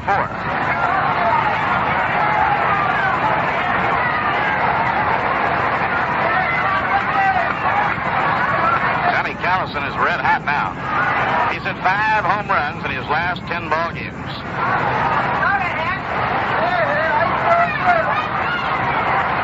Two-strike delivery, swing, and a miss. He struck him out. The bat slipped out of his hands and sailed out past the mound.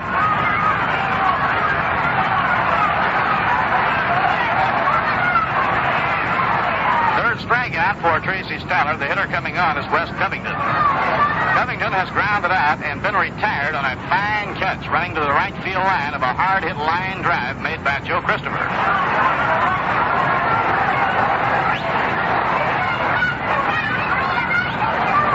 Covington 0 for 2 as he hits against Stalard. We're in the 6th inning, 1 run in on Callison's home run to right center. Now the windup pitch to Covington. Fastball just missed the inside corner at the letters. 1 ball and no strikes.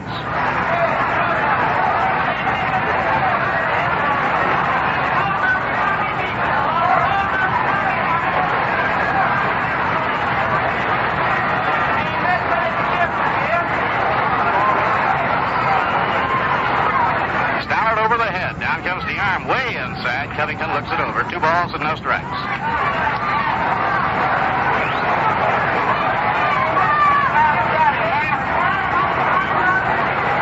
So far this year in Shaye Stadium, the Mets have out-homered the opposition 25-19. The last 2 years playing in the Polo Grounds, the opposite was true. The enemy would out-homer the Mets. Swing and a miss, 2-1.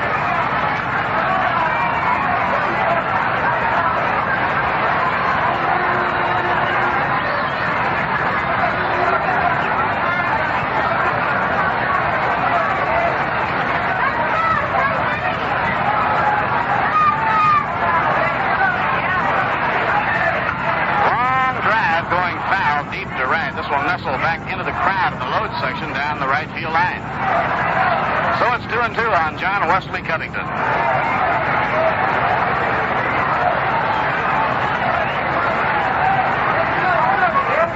Covington, a strong hitter over the years, has had to battle the handicap of injured knees.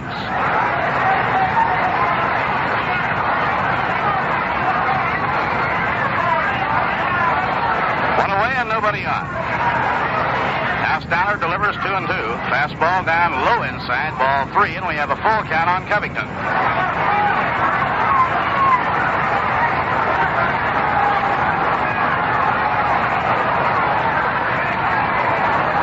Heat of the day, perhaps beginning to tell a little bit on Tracy. He has definitely slowed up his pitching pace here in the 6th inning. Now Tracy winding the 3-2 pitch. Ball 4 outside, he walked him.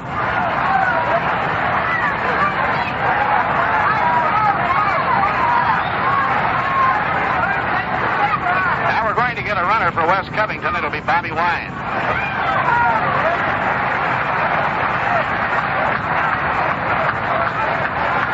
Bobby Wine will probably go to short, and Cookie Rojas will move to the outfield. Cubs won and the Pirates won at the end of 5. Jackson against Bob Beal. In Cincinnati, Frank Howard has homered in the 2nd to put the Dodgers in front of Cincinnati 1-0. Sandy Koufax pitching against Bob Perky. Houston 1, Milwaukee 0 at the end of 1. Bruce and Warren Spahn are the pitchers. Tony Taylor is the batter, and the curve is fouled away back toward the crowd, out of play. The warm-ups in St. Louis, Jack Sanford 4-7 for the Giants. Veteran Kurt Simmons 7-5 on the year for the St. Louis Cardinals. Warm-ups for the first game at Comiskey Park, Jim Bouton 4-6 against Juan Pizarro 8-3. Yankees and White Sox playing 2 in Chicago.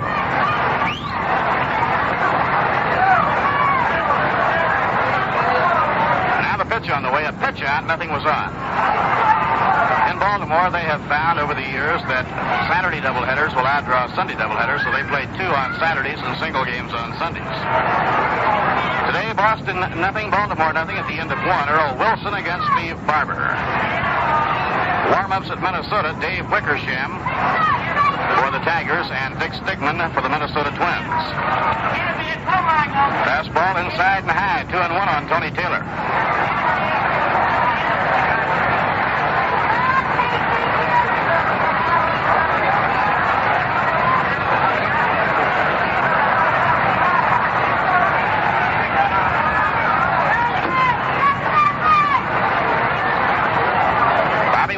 Off first, there he goes on hit and run, a line drive into center, a base hit.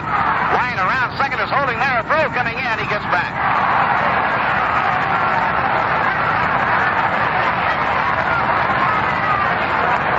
Hit and run single to center field by Tony Taylor, and now the Phillies are threatening with runners on first and second, 1 out. The batter coming up is Cookie Rojas. Bill Wakefield is starting to warm up for New York.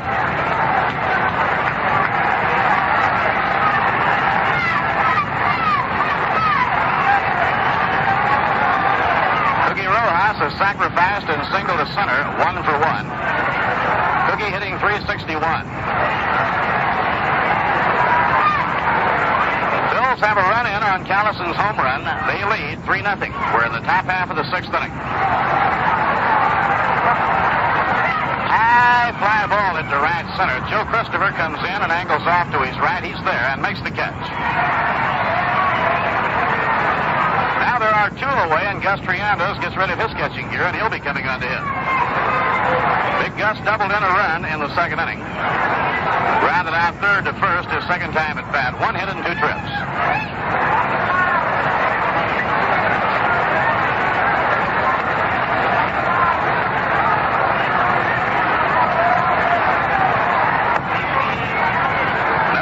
off tomorrow, tangle with the Pirates.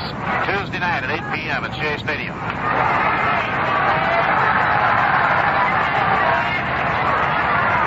Now Tracy eyes the runners at first and second. Now the pitch on the way. A line drive base hit through the hole to left field.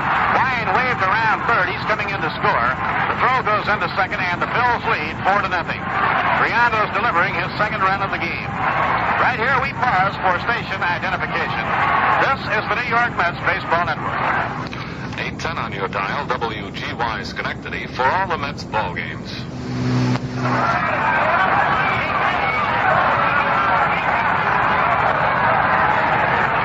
Bob Murphy with Lindsey Nelson and Ralph Kiner. Philadelphia now 2 runs in the 6th inning. They lead New York 4-0 in the first game of today's doubleheader, and the batter is Jim Bunning. Bunning has lined to short and grounded out to short, nothing for 2. A high fly ball in deep to left center. Way out goes Hawk Taylor. Back goes the center fielder Hickman. It breaks off his glove. 1 run is in. Rounding third and hitting in is Briando's. 2 runs are in. And the Phillies lead 6-0. Jim Hickman, after a long run, got his glove on the ball on the warning track, but couldn't hold it. It broke off his glove and went against the fence, driving 2 runs home. Now Casey is on his way to the mound, and this may be all for Tracy Stalard.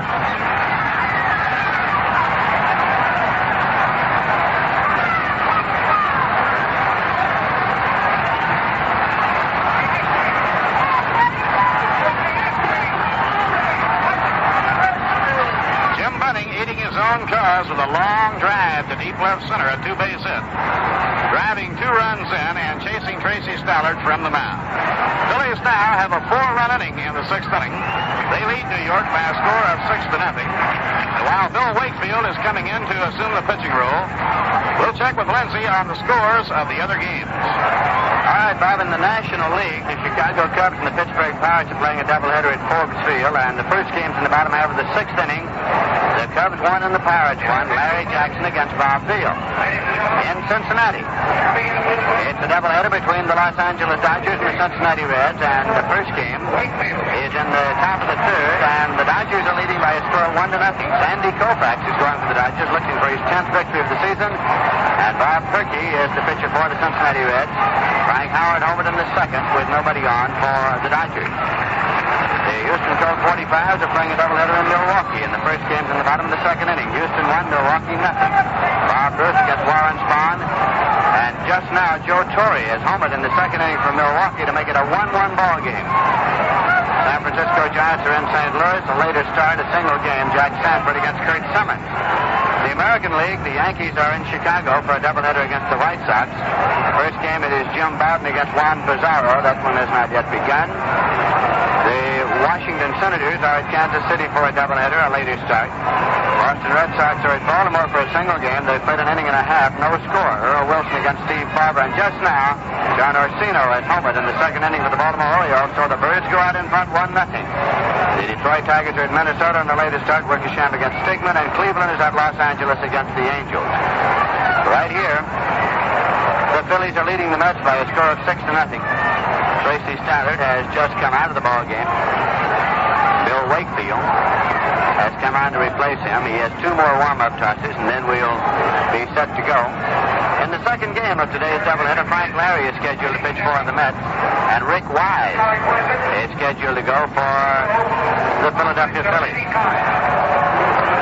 Now Wakefield has finished warming up. 2 men out here, and once again, coming in to tell you all about the action at Shaye Stadium, here's Bob Murphy. All right, Lindsey, thank you. Johnny Briggs is the hitter now against Bill Wakefield. It's a 4-run inning for Philadelphia on 4 hits.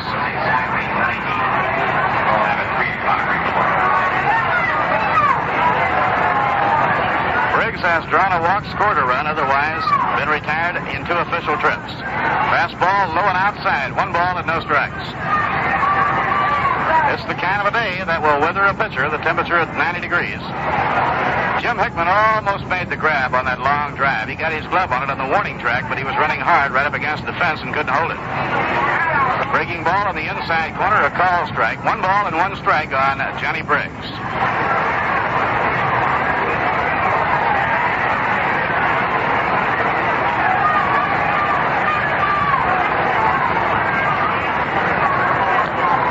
Now the stretch. In comes the pitch. Drive in the air to left field. Taylor hurrying back. Now he's in front of it and makes the catch. The side is out.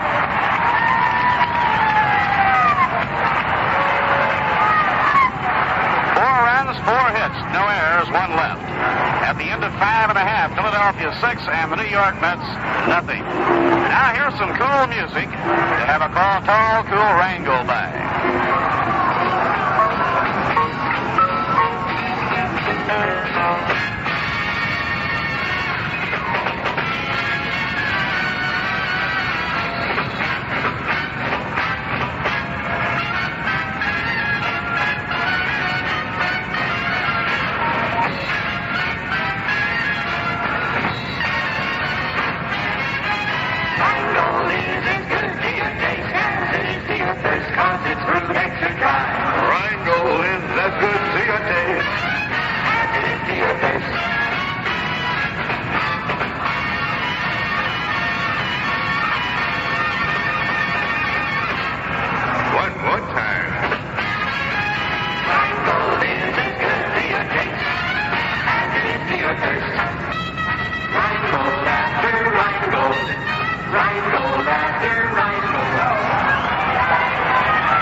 Cookie Rojas is now playing short. He comes in from the outfield. Our check that Cookie Rojas goes to left field from short, and Bobby Wine, who came in the game as a runner,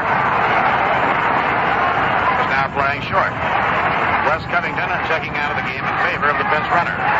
Charlie Smith, the batter, and the pitch is over. A called strike on the outside corner. Those of you who joined us late, Jim Bunning in 5 innings is pitching a perfect ball game. He has set down 15 straight hitters.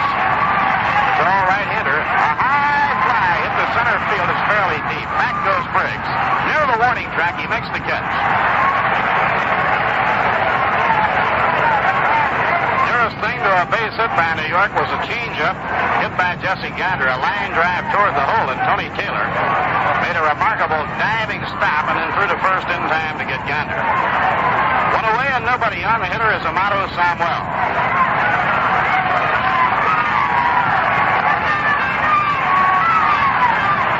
Keneal has come out on deck. Slider on the outside corner for a called strike. Bill Wakefield is scheduled up next. Tommy Sturdevant is warming up in the bullpen.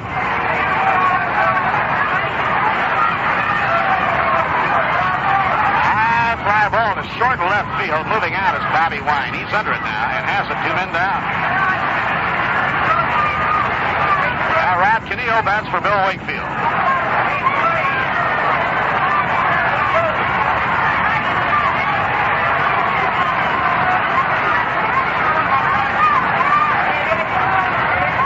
Playing on a jammed ankle that is heavily wrapped. Mets will have a new pitcher in the game when we move to the 7th inning. Knuckleballer Tommy Sturdevant warming up.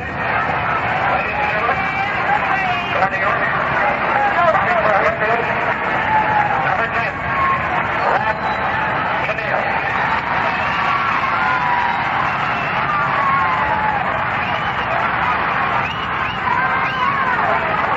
And nobody on. Jim Bunning now has set down 17 straight men. Bunning winding the pitch to Hot Rod. Off the outside corner. 1 ball and no strikes. Phillies led 2-0 and then broke through to get 4 runs in the top of the 6th inning and widen the gap to 6-0. Phillies had a rather slow start last year. Along about this point in the season, they were down around 7th or 8th place, but they had a great second half. This year, tapped as a pennant contender all the way, they're off to a fast start. Ran in for a call strike, 1 ball and 1 strike.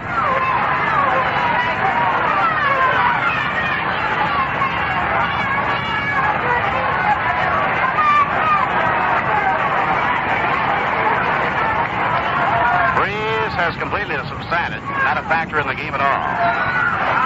Ground ground ball raked to shortstop. Bobby Wine digs it out of the dirt, throws on, and the side is out.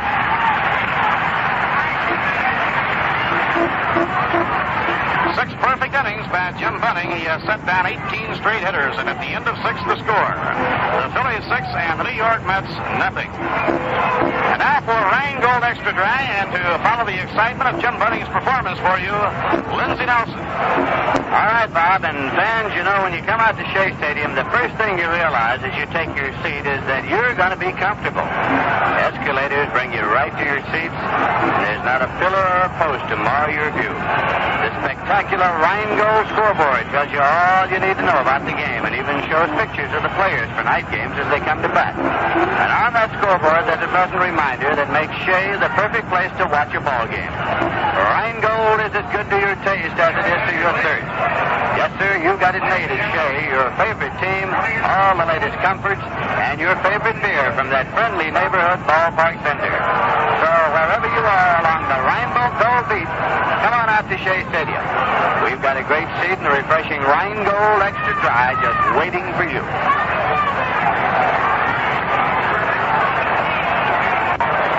Sturdevant is now the Met pitcher. The Knuckleballer is making his 15th appearance. He has no won or loss record. He has pitched 24 2/3 innings, in which he has given up 32 hits, a total of 17 runs, an earned run average of 6.12.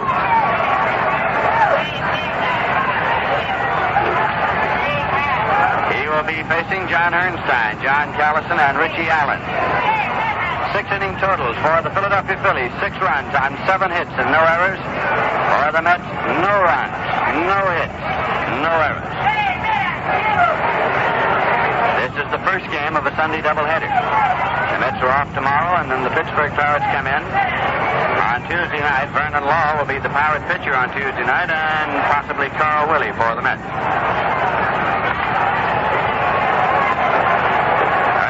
Steps in. He's a left-hand batter. Sacrificed in the first inning, struck out in the third, and grounded out second to first in the top half of the fifth.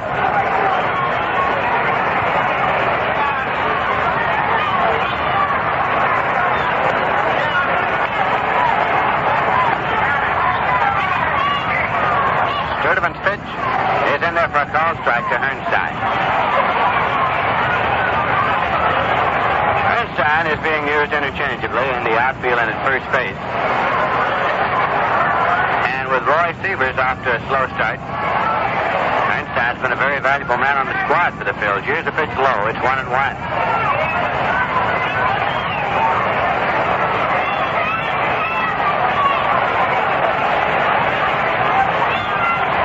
And the 1-1 delivery is a breaking ball inside. It's 2-1. Sturdevant is primarily a knuckleballer.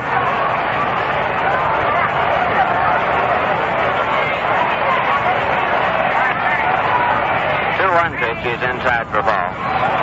At 2 p.m., the official temperature here at Shaye Stadium was 90 degrees. It's a summer's day, and of course, officially, it's the first day of summer. Here's the 3-1 pitch. Hopped up, center of the diamond, and is chased out by Gonder, and he makes the catch. So Ernst pops out to the catcher, one away, and that'll bring up Johnny Callison. Struck out swinging, fly to left, and homered over the right field fence. John Callison's red hot these days, hitting 300 for the season. 9 home runs, 34 runs batted in.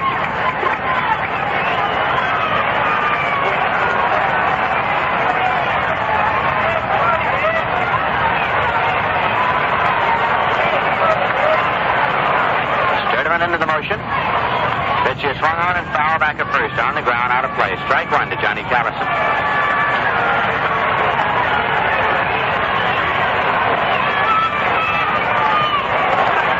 This is a typical shirt sleeve crowd on hand this afternoon.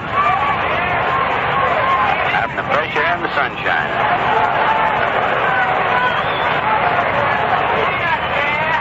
Strike delivery, swung on and lined into right field for a base hit. Joe Christopher's over up with it, plays it backhand. Callison turns and holds with a sharp single to right. He's 2 for 4. Coming up is Ritchie Allen with 1 man out and a runner at first. The Phillies are leading by a score of 6-0. Ritchie Allen singled a drive and a run in the first inning. He walked in the third, and he struck out swinging in the top of the sixth. Runner goes, and the pitch is swung on. Hit in the air on a hit and run to center field. Hickman is there. Callison comes back halfway and waits, and Hickman makes the catch, and Callison goes back to first. So on the hit and run, Allen is flied out to center, 2 away, and Bobby Wine is coming up now. Wine ran for West Covington in the top of the sixth, scored, stayed in the ballgame. He went to short, and Cookie Rojas moved out to left field. Rojas is another that has been used all around in the outfield, at short, at third, at second.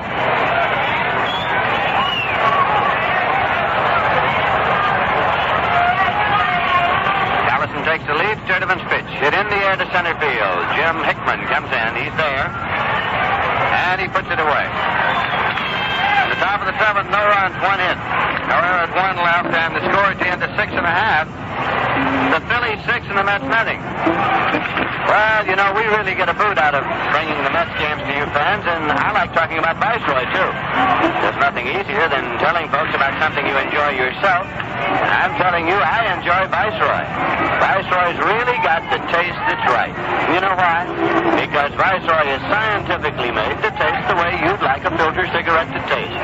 Not too strong, like some brands that taste as if they didn't have a filter at all, and not too light, like others that keep you smoking one after another, trying to satisfy your taste. Viceroy is not too strong, not too light. Viceroy's got the deep weave filter for the taste that's right. Next time, pick up a pack, or better still, get a carton of Viceroy. Take it from me, you'll like them. Viceroy's got the taste that's right.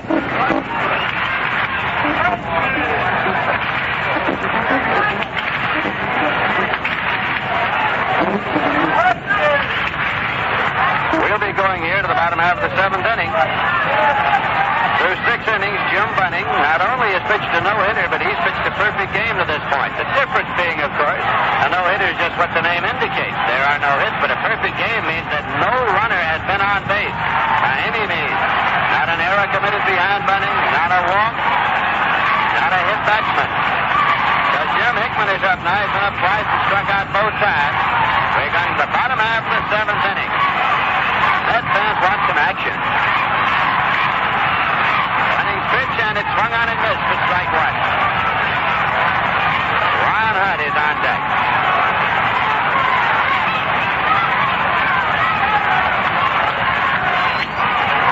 Now Bunning turns, and Tony Taylor moves over about 2 steps to his left at second base. Breaking ball on the outside corner, and it's a 2-strike count. The gap in this alignment now is up the middle. Taylor moved a couple of steps to his left, and Wine has moved a full stride into the hole at shortstop. Bunning has struck out 4. Of course, he's walked now. And here is the 2-strike delivery. Breaking ball, swung on and missed. He strikes Hickman out for the 3rd time today. 5 strikeouts for Bunning. And Ron Hunt is the batter. He has grounded out second to first and struck out swinging. In the 4th inning, before Hunt struck out, he popped the ball down the right field line, and it looked as though it might be in there for the first base hit, but it missed by a foot or so down the right field line with a foul ball. A big defensive play of the game so far was made by Tony Taylor at second on a drive off the bat of Jesse Gonder in the 5th inning. Taylor lunged to his left, stretched his body out full length, knocked the ball down, didn't make the catch clearly, but knocked it down, then scrambled up and threw on in time to get Gonder. Now Bunning's pitch to Hunt. Foul off, and it's strike 1. Hunt has a batting average of .330 for the season.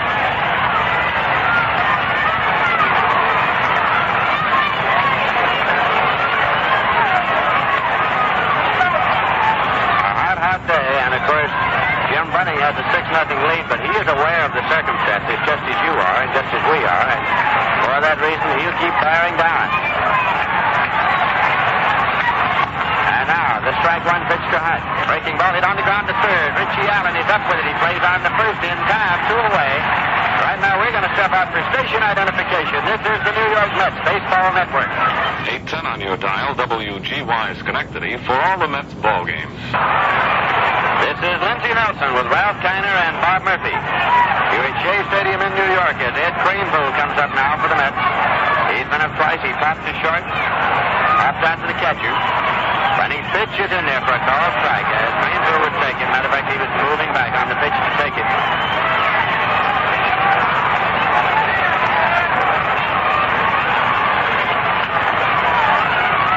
And again, Bunning is set. Swinging a foul ball back and out of play.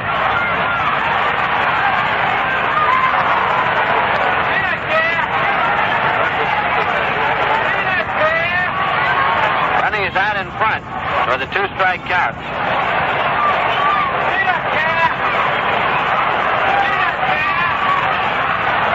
Looks in now to get a sign from Triandos.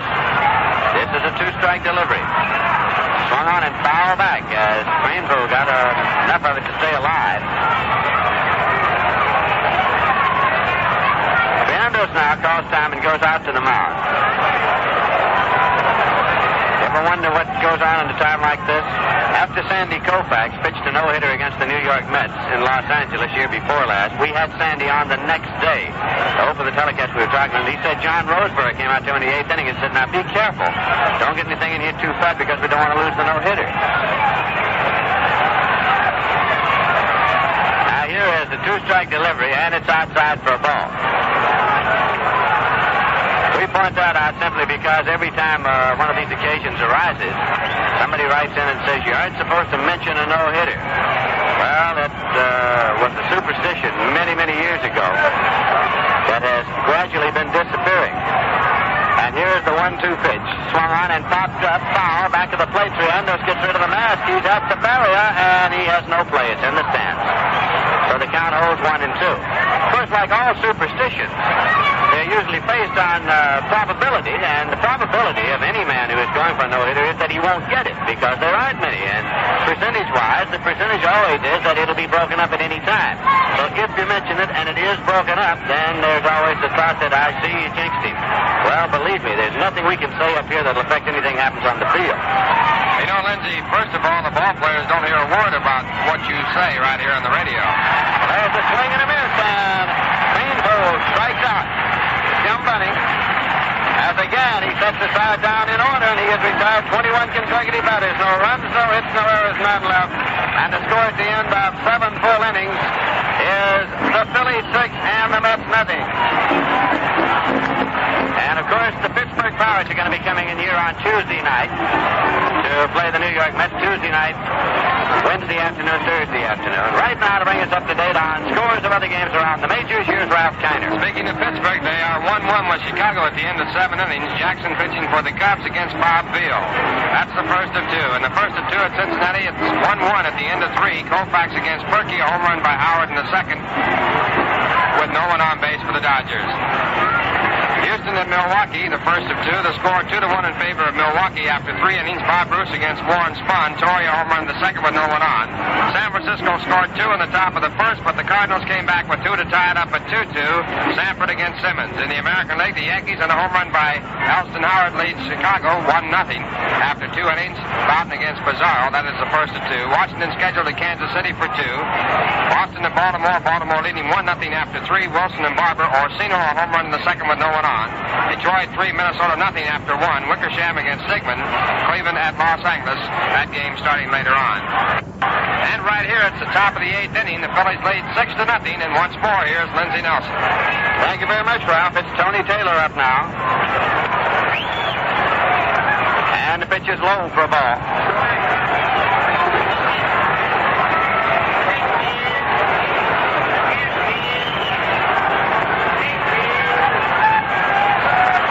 Has a .239 batting average for the season. Swings and pops it up in front of the mound, and pitcher Tom Sturdevant comes off to field the bunt. He was trying to bunt his way on, and Sturdevant came off to field it in the air for the out.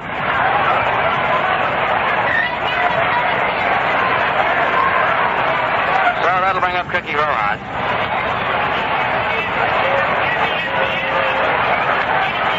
Sacrifice single and fly to right. Started playing shortstop, now he's playing left field. Sturdevant's pitch. Foul back and out of play for strike 1. Phillies sixth, and that's nothing. But that isn't the big story of the ballgame at this point. The big story here is that through the first 7 innings, Jim Bunning retired 21 consecutive batters.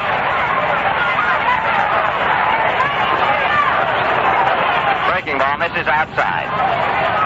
1-1.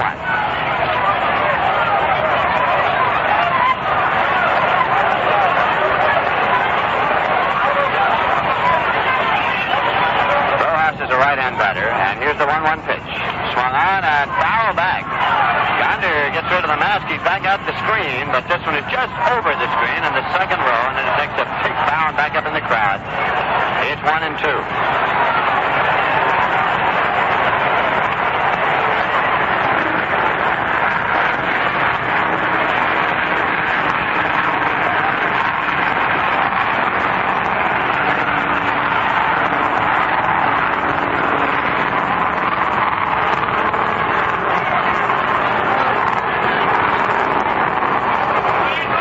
Sturdevant again looks into Gonder. And the 1-2 delivery. Swung on and foul back at third. And again, Gonder comes over and so does Somwell, and this one's in the stands. Down holds at 1-2.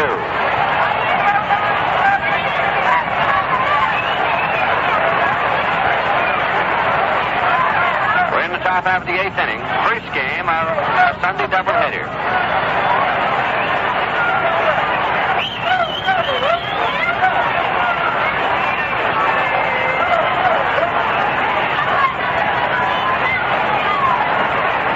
Sturdevant is the third Met pitcher of the day. Tracy Stalard started. Bill Wakefield came in, pitched to 1 man. Here's a swing and a miss. Strikeout for Sturdevant. 2 men out, and Triandos is coming up. Gus has been swinging a big bat today. He doubled a drive and a run in the second, and he singled a drive and a run in the 6th. In the 4th inning, he grounded out third to first. Triandos has a season's average of 270.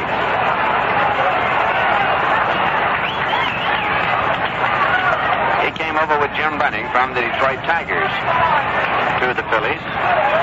Pitches inside for a ball. It's 1-0. Phillies wanted to back play Dalrymple up in the catching department. That's what they wanted with Triandos. Here's a 1-0 pitch. Outside. Off the glove of Gonder and off the foot of Ed Sudol. So the umpire is now moving around a little to exercise his foot. That ball popped right down off the glove of Gonder onto Sudol's foot.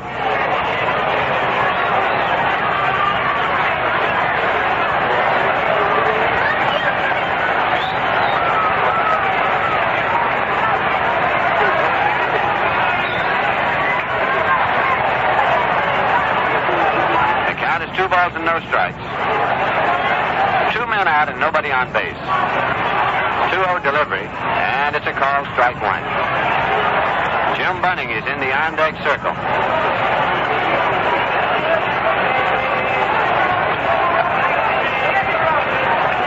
Here's a 2-1 pitch. It is in there for a call, strike 2. It's 2-2.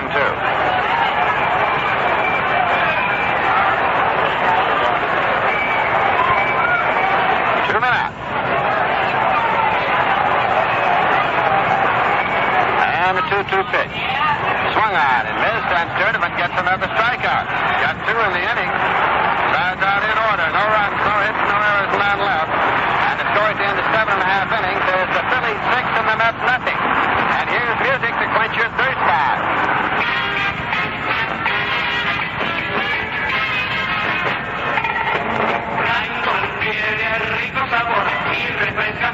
Extra light!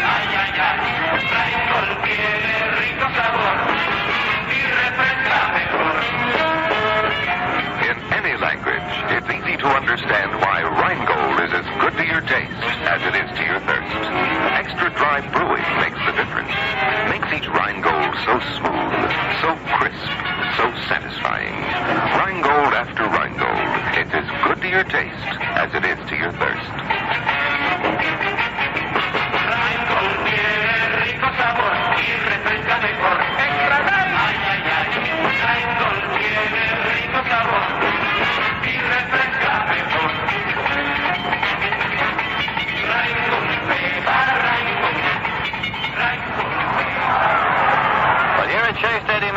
Jim Bunning is on the mound. In case you've joined us in the last few moments or any time during the course of this ball game, let us say right here that through 7 innings he has pitched a perfect game. He has not only allowed no hits, he has allowed no base runners.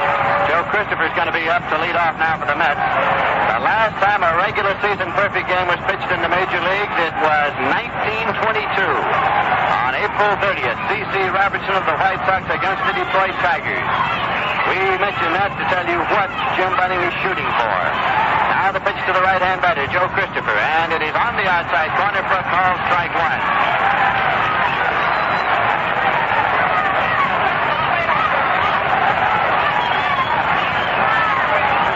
Jim Bunning pitched a no-hitter for the Detroit Tigers over the Boston Red Sox, as Bob Murphy told you, on July 20th, 1958. That was a 3-0 ball game. But right here, he winds and fires, and the pitch is swung on and missed. A wild, sweeping curveball. And it's a 2-strike count to Christopher, who has popped to center and popped to short so far today. You recall, of course, the big game of recent years in which Don Larson of the New York Yankees in the World Series against the Dodgers in 1956 pitched a perfect game. Here's a pitch high and away for a ball. It's 1-2. Jim Bunning has been ahead of hitters for most of the day. I can recall only one time that he's gone to the full count.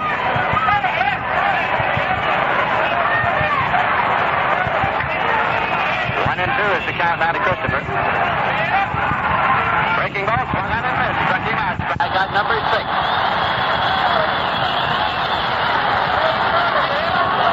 So in the bottom half of the 8th inning, there's one man out for the Mets and Jesse Gondich coming up. And a foul out to the catcher in the second inning. He's grounded out second, the first, and the fifth. But in the 4th inning, he hit that ball on a line. It looked as though it was going to scream out into right field, and Tony Taylor leaped for the ball, knocked it down, and made a play on him. There's a swing and a ground ball to second. Tony Taylor is right there. He's up, and he plays on in time, and Gondich out. This crowd, well aware of what is happening now, has begun to cheer each foot out, as you are aware, of course, from hearing the crowd reaction. Bob Taylor's coming up. He has slid to right, and he's grounded out third to first. Check the strikeout total we gave you a moment ago for Jim Bunning. He has struck out 7 to this point, and his walked, of course, none.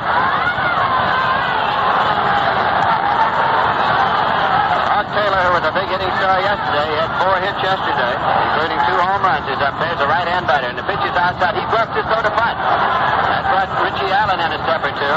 It also, strangely enough, gets a crowd reaction, an unfavorable crowd reaction, because regardless of where you are, about this time, the crowd begins to pull for the man trying to get into the record book. Here's a 1-0 pitch from Bunning to Hoff Taylor. Swung on and missed. It is 1-1 now to Taylor. And you'll find, I think, that this crowd reaction will build probably with each succeeding pitch of the ball game from now on. We're in the bottom half of the 8th inning. The Mets batting with 2 men out and nobody on base. Jim Bunning has retired 23 consecutive batters. He lays his glove down on the rubber now, straightens out the pants leg of the right leg. Now, ready again, he looks in to get a sign. And here is a 1-1 pitch. Breaking ball, swung out and missed. A good curveball. And it's 1-2. Keep in mind that the pressure has been on Bunning all the way because he has been aware from the first pitch of every circumstance attendant to this ball game. And it is a hot day. At 2 o'clock it was 90 degrees. That is a factor also. Now here is the 1-2 pitch. Way outside, it missed everything. It missed Triandos. And went way outside. As Bob Murphy mentioned, if a man can keep his stuff throughout the entire course of a ball game on a day this hot and get out with the achievement that Jim Bunning is shooting for, it is that much more remarkable. The official temperature, we're told here at 3 o'clock, was 91 degrees. 2 men out. Nobody on base. And a count of 2-2. Jim Bunning again straightens out the pants leg. Looks in for a sign. Starts the motion, and the 2-2 delivery. Swung on and fouled off. Hoff Taylor got just enough of the balance to stay alive. Already Sudol had given Triandos another ball. Triandos dropped it, chased the one that was in play, but Sudol wants to look at that one, and apparently it has a dark spot, and is thrown out of the game. So now Jim Bunning goes to work on the new baseball that he has out there. Phillies 6 and the Mets nothing. Jim Bunning has not allowed a base runner in this game so far, and we're in the bottom half of the 8th inning. Here is the 2-2 pitch. Outside. So again, he's gone full now, 3-2. An indication that Bunning has been tiring, and hear the buzz in the stands now. The pitch with which he missed way outside was an indication that his control was beginning to waver, that he was tiring a little. So the count goes full to Hawk Taylor with 2 men out and nobody on base. Jim Bunning starts the motion, the 3-2 delivery, and it's in there for ball strike 3. Struck him out. Ball was dropped and he's thrown down to first. It goes 2-3 and the side is out. Hawk Taylor took it. Triandos dropped the ball. And then as Taylor started to first, Triandos tried to tag him, and now fans are up and applauding Jim Bunning. And he's being applauded in the dugout as well as he retired the side and still has a perfect game going through 8 innings. No runs, no hits, no errors, none left in the 8th. And at the end of 8 full innings, it is the Phillies 6 and the Mets nothing. Hey, the tension's building here at this ballpark. We have a good Sunday crowd on hand, and a lot of them came here by public conveyance. I'm sure that if you've been here, around here, or to the fair, you know that it's very easy and perhaps the easiest way to get here. Because by subway, you can come right to the stadium via the IRT Flushing Main Street cars that service the World's Fair and Shaye Stadium. They leave with great frequency from the Times Square area and from the Grand Central Station. By Long Island Railroad from Pennsylvania Station in Manhattan, trains stop at the nearby World's Fair Station every half hour after 11 a.m. Long Island is coming from out on the island, can take the Long Island Railroad to Jamaica or on to Woodside, where they can change to a Shaye Stadium World's Fair train, then right to the stadium. So one of the best ways to get here is by subway or train. Coming out now is Jim Bunning to bat, and listen to the hand he's getting at Shaye Stadium.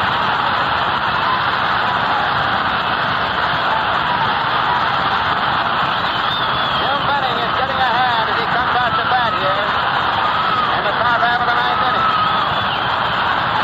On May 18th of this year, at Houston, Jim Bunning had a 1-hitter. He's up there now, a right-hand batter. He doubled a drive and 2 runs in the top of the 6th with a long drive that Hickman got a glove on but couldn't hold. And here's the pitch fired in for a called strike. Tom Sturdevant on the mound for the Mets.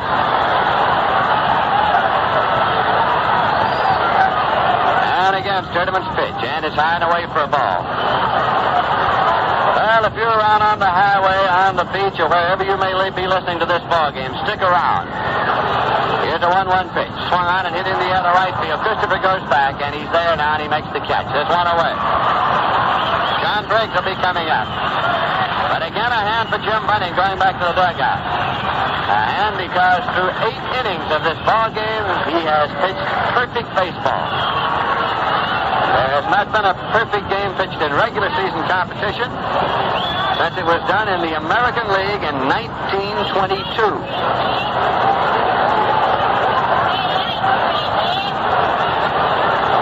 Listen to the buzz of the fans in the stands. You can tell what their subject of conversation is. Tom Sturdevant getting a sign now from Jesse Gonder. Here's the knuckleball swung on and fouled off for strike 1. 1 away, nobody on base. If you want to look ahead to the bottom of the 9th, the Mets are scheduled to send up Charlie Smith, Sammy Somwell, and the pitcher.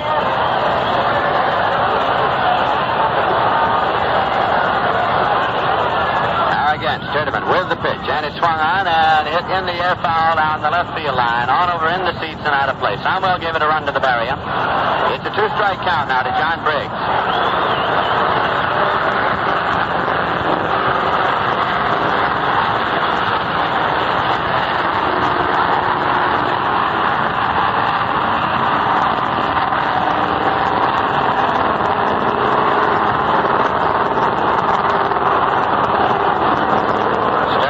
Settled out on the mound. Also waiting a little bit for a plane to pass over. We are located near LaGuardia here. And here is a 2-strike pitch to Briggs. Swung on it. Missed, and Sturdevant gets another strikeout. That's 3 strikeouts for Sturdevant. And it brings up John Hornstein. He's gone 0 for 3 in a sacrifice. This is the first game of a Sunday doubleheader. In the second game, Frank Larry will pitch for the Mets, and young Rick Wise will be pitching for the Philadelphia Phillies.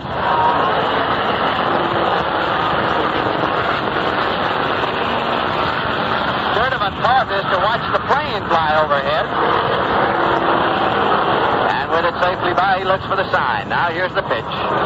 Swung on it on the ground to first base. Taken by Crane Poole. He's over to tag the bag, and the side is out. So Sturdevant has done a fine job in relief here. No runs, no hits, no errors, none left. Score at the end of 8.5 innings is the Phillies 6, the Mets nothing. And here's music to see if the light goes on in the refrigerator by.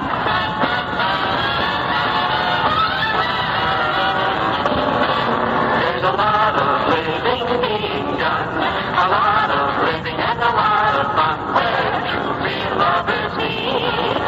Along the Rhine-Gold beach, Rhine-Gold is as good to your taste as it is to your thirst, 'cause it's brewed extra dry. Rhine-Gold is as good to your taste as it is to your thirst. So get where the living's being done, where the action is, and all the fun on the Rhine-Gold side of the street. Along the Rhine-Gold beach, Rhine-Gold is as good to your taste as it is to your thirst, 'cause it's brewed extra dry. Rhine-Gold is as good to your taste as it is to your thirst. Rhine-Gold after Rhine-Gold, Rhine-Gold. This is Lindsey Nelson at Shaye Stadium in New York, where Jim Bunning has pitched a perfect game for 8 innings. Charlie Smith is coming up now for the Mets in the bottom half of the 9th inning. There has been no perfect game since 1880 in the National League. There's a swing of the foul ball, back and out of play. So it is strike one to the right-hand batter, Charlie Smith. The last regular season perfect game in the National League was in the year of 1880. The last regular season perfect game in the American League was on April 30th, 1922. So that is what Jim Bunning is shooting at. He knows it. And here is the pitch. It's high for a ball. Everybody in the ballpark knows it. Everybody on the field knows it. Everybody in both dugouts knows it. A count of 1 ball and 1 strike now to Charlie Smith. 91 degrees, the official temperature here at 3 p.m. An exceedingly hot day. And here's the 1-1 pitch. Swung on, popped up, foul. Coming down is Ritchie Allen, and Triandos is there at the screen. Can he get it? He can't. It's in the first row of the 6th, just behind the screen. So it's 1 ball and 2 strikes now. Gus Triandos had come back, and Ritchie Allen had made the long run on down from third. But that one just got over the screen and hit in the first row. As a matter of fact, the fellow sitting in the first row got the baseball. Sudol brushes off the plate. Jim Bunning goes to the rosin bag, bending from the waist now, flexes the fingers of the right hand, straightens the cap with the gloved hand. Charlie Smith steps into the batter's box. Nobody on, nobody out in the bottom half of the 9th inning. 24 consecutive batters have been retired in this game. Here's a 1-2 pitch. Breaking ball, it misses way outside for ball 2. It's 2-2. Jim Bunning has had that curveball going great today. He had a 1-hitter earlier this year. He pitched a no-hitter when he was with the Detroit Tigers. That was in 1958 on July 20th. He pitched it at Fenway Park in Boston against the Red Sox. Here's a 2-2 pitch. Swung out, hit in the air to deep short. Bobby Wine is back there. Chases it across the line in foul territory, and Wine makes the catch. A foul ball. So there's one away, and listen to the crowd reaction. Aware of what Jim Bunning is trying to accomplish it. They have begun to cheer his every pitch, and now Altman is going to bat for Somwell. George Altman is being sent up by the Mets to bat for Sammy Somwell. He's a left-hand batter.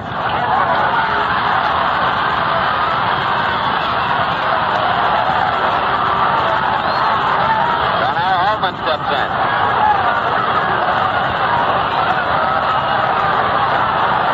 Tall, rangy, left-hand batter with a season's average of .230. Jim Bunning takes a look around. Bobby Wine getting instruction from the dugout about where to play. George Altman, the left-hand batter, and here is Jim Bunning's pitch. Swung on and a high fly ball to right field. Curving over near the foul line. Chased over by Callison. He's trying to get it, but it's in the crowd about 5 rows deep. Down in right field, so it's a long, high foul ball off the bat of George Altman. And a strike 1 count. Remember the time many years ago when Tommy Bridges of the Detroit Tigers against the Washington Senators went into the 9th inning and got 2 men out, and then a pinch hitter came up and got a base hit? His name might have been Dave Harris.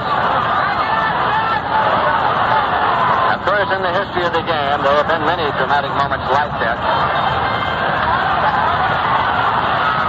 the strike one delivery. Swung on and fouled off. He jammed him, and it was off the handle to the left side, way back up in the stands, and it's a 2-strike count now to George Altman as Jim Bunning goes quickly ahead. Trianders gets the new ball, rubbing it up as he walks out a 2 feet in front of the plate. Fires it back out now to Jim Bunning. One man out and nobody on base. Phillies leading 6-0, but the big story is the fact that Jim Bunning has retired 25 consecutive batters. Not a base runner. Nobody on by virtue of an error. No walks, no hit batsman. That means the pressure's been on every pitch of the ball game. Here's a 2-strike delivery. Swung out and missed. Took him out.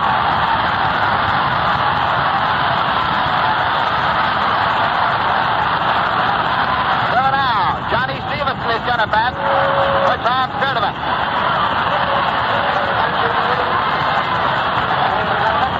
Johnny Stevenson is being announced now. He's a left-hand batter.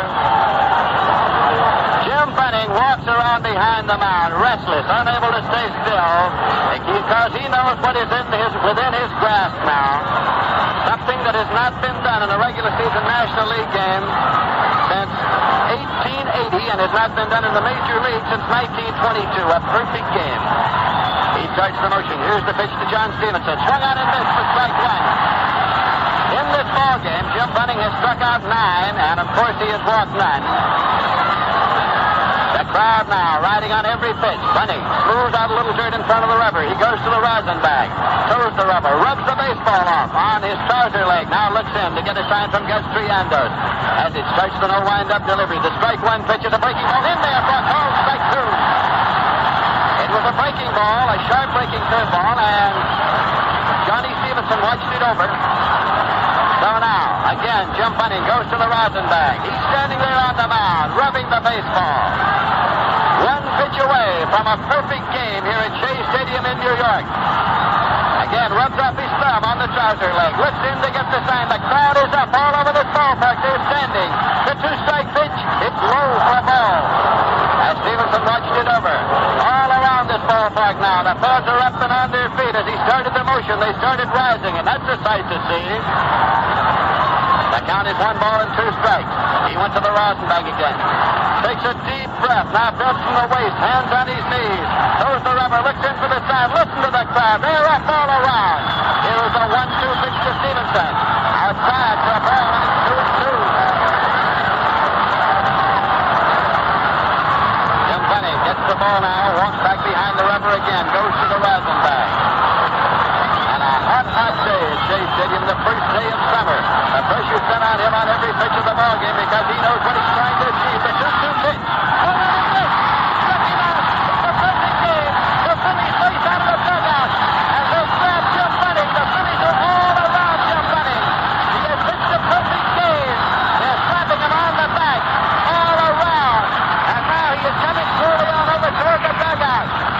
Jim Bunning has pitched the perfect game, the first time it's been done in the National League since the year of 1880.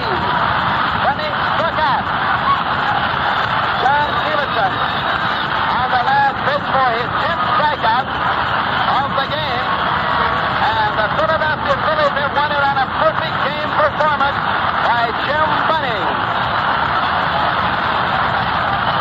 I don't know how you can possibly pack much more excitement into a moment than we had here on that last pitch of the ball game. It is the first National League perfect game since 1880. It is the first perfect game in the Major League since April 30th, 1922, when C.C. Robertson of the White Sox did it against Detroit. You'll recall that Don Larson of the Yankees pitched a perfect game against the Dodgers, but that was in World Series competition, October 8, 1956. That is the third National League no-hitter of this year. Ken Johnson had one against Cincinnati, and he lost it. Sandy Koufax had one against the Philadelphia Phillies.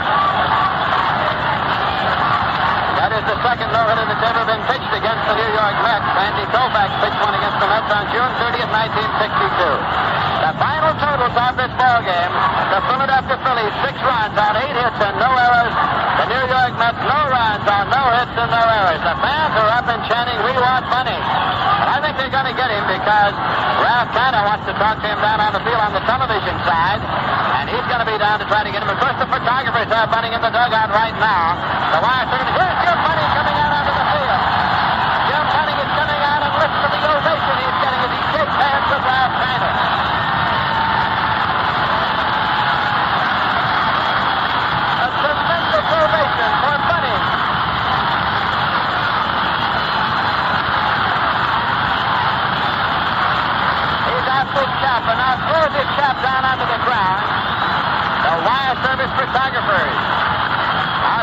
trying to get shots of the man who has pitched a perfect game in Major League competition. It is the second no-hitter of his career. As we've told you before, he pitched one against the Red Sox in 1958. But this is a big, big day for Jim Bunning. He had a one-hitter against the Houston Colt 45s on May 18th this year. He almost got the no-hitter, but today he not only got the no-hitter, he also got the perfect game here at Shaye Stadium against the New York Mets. And so Jim Bunning, of course, becomes the first modern pitcher to pitch a no-hitter in both the major leagues. Cy Young did it. He pitched a no-hitter in both the American and National Leagues. But Jim Bunning is the first pitcher of modern times to pitch a no-hitter in the American League and then pitch a no-hitter in the National League, adding to it a perfect game performance, which is, of course, the preeminent performance for a pitcher in the game of baseball. This is the first game of a doubleheader here at Shaye Stadium, and in the second game, Frank Larry is scheduled to pitch for the New York Mets. You know, Frank Larry and Jim Bunning were roommates for many years on the Detroit Tigers, so it's been a great day for Jim Bunning. And now his wife has come out of the stands. Here's Mrs. Bunning, who has come out, and here's a big kiss for Jim. That is his wife, who just came out of the stands. She came up from Philadelphia, and she's standing there beside him now. And there comes his daughter. On Father's Day, his daughter with a big kiss for Jim Bunning. He has 7 children, and what a bad day it is for Jim. Mrs. Bunning and one of the daughters, and Jim is smiles from ear to ear. His family arrived just last Sunday in Philadelphia. He lives in Fort Thomas, Kentucky, just across the river from Cincinnati. And, of course, they waited until the kids were out of school, brought them up just last Sunday, last weekend, to Philadelphia. I was talking to Jim before the ball game. He said the family had just arrived, and we saw them there then. And now his wife and part of the family came up this afternoon, and Jim Bunning is getting a hand as he leaves the field. What a hand for Jim Bunning! Photographers are posing the daughter. They want a big kiss from the daughter to Jim on Dad's Day. And what an occasion this is for him. A perfect game performance. His daughter gives him the kiss again. Now his wife gives him the kiss again. Everybody's all smiles on the field. This is the first no-hitter by a Philly pitcher since May the 1st, 1906. Here's a hand for Bunning as he goes back to the dugout now. Heading on back into the locker room. What a first game performance for him. Rick Wise is going to pitch the second game again. The Phillies 6, the Mets nothing. A perfect game pitched by Jim Bunning. And that's about all we can say about this performance here today. A tremendous performance by Bunning. Of course, we're going to be back here to bring you the second game of today's doubleheader. We'll return to Shaye Stadium in just a few moments. Right now, we return you to your local station.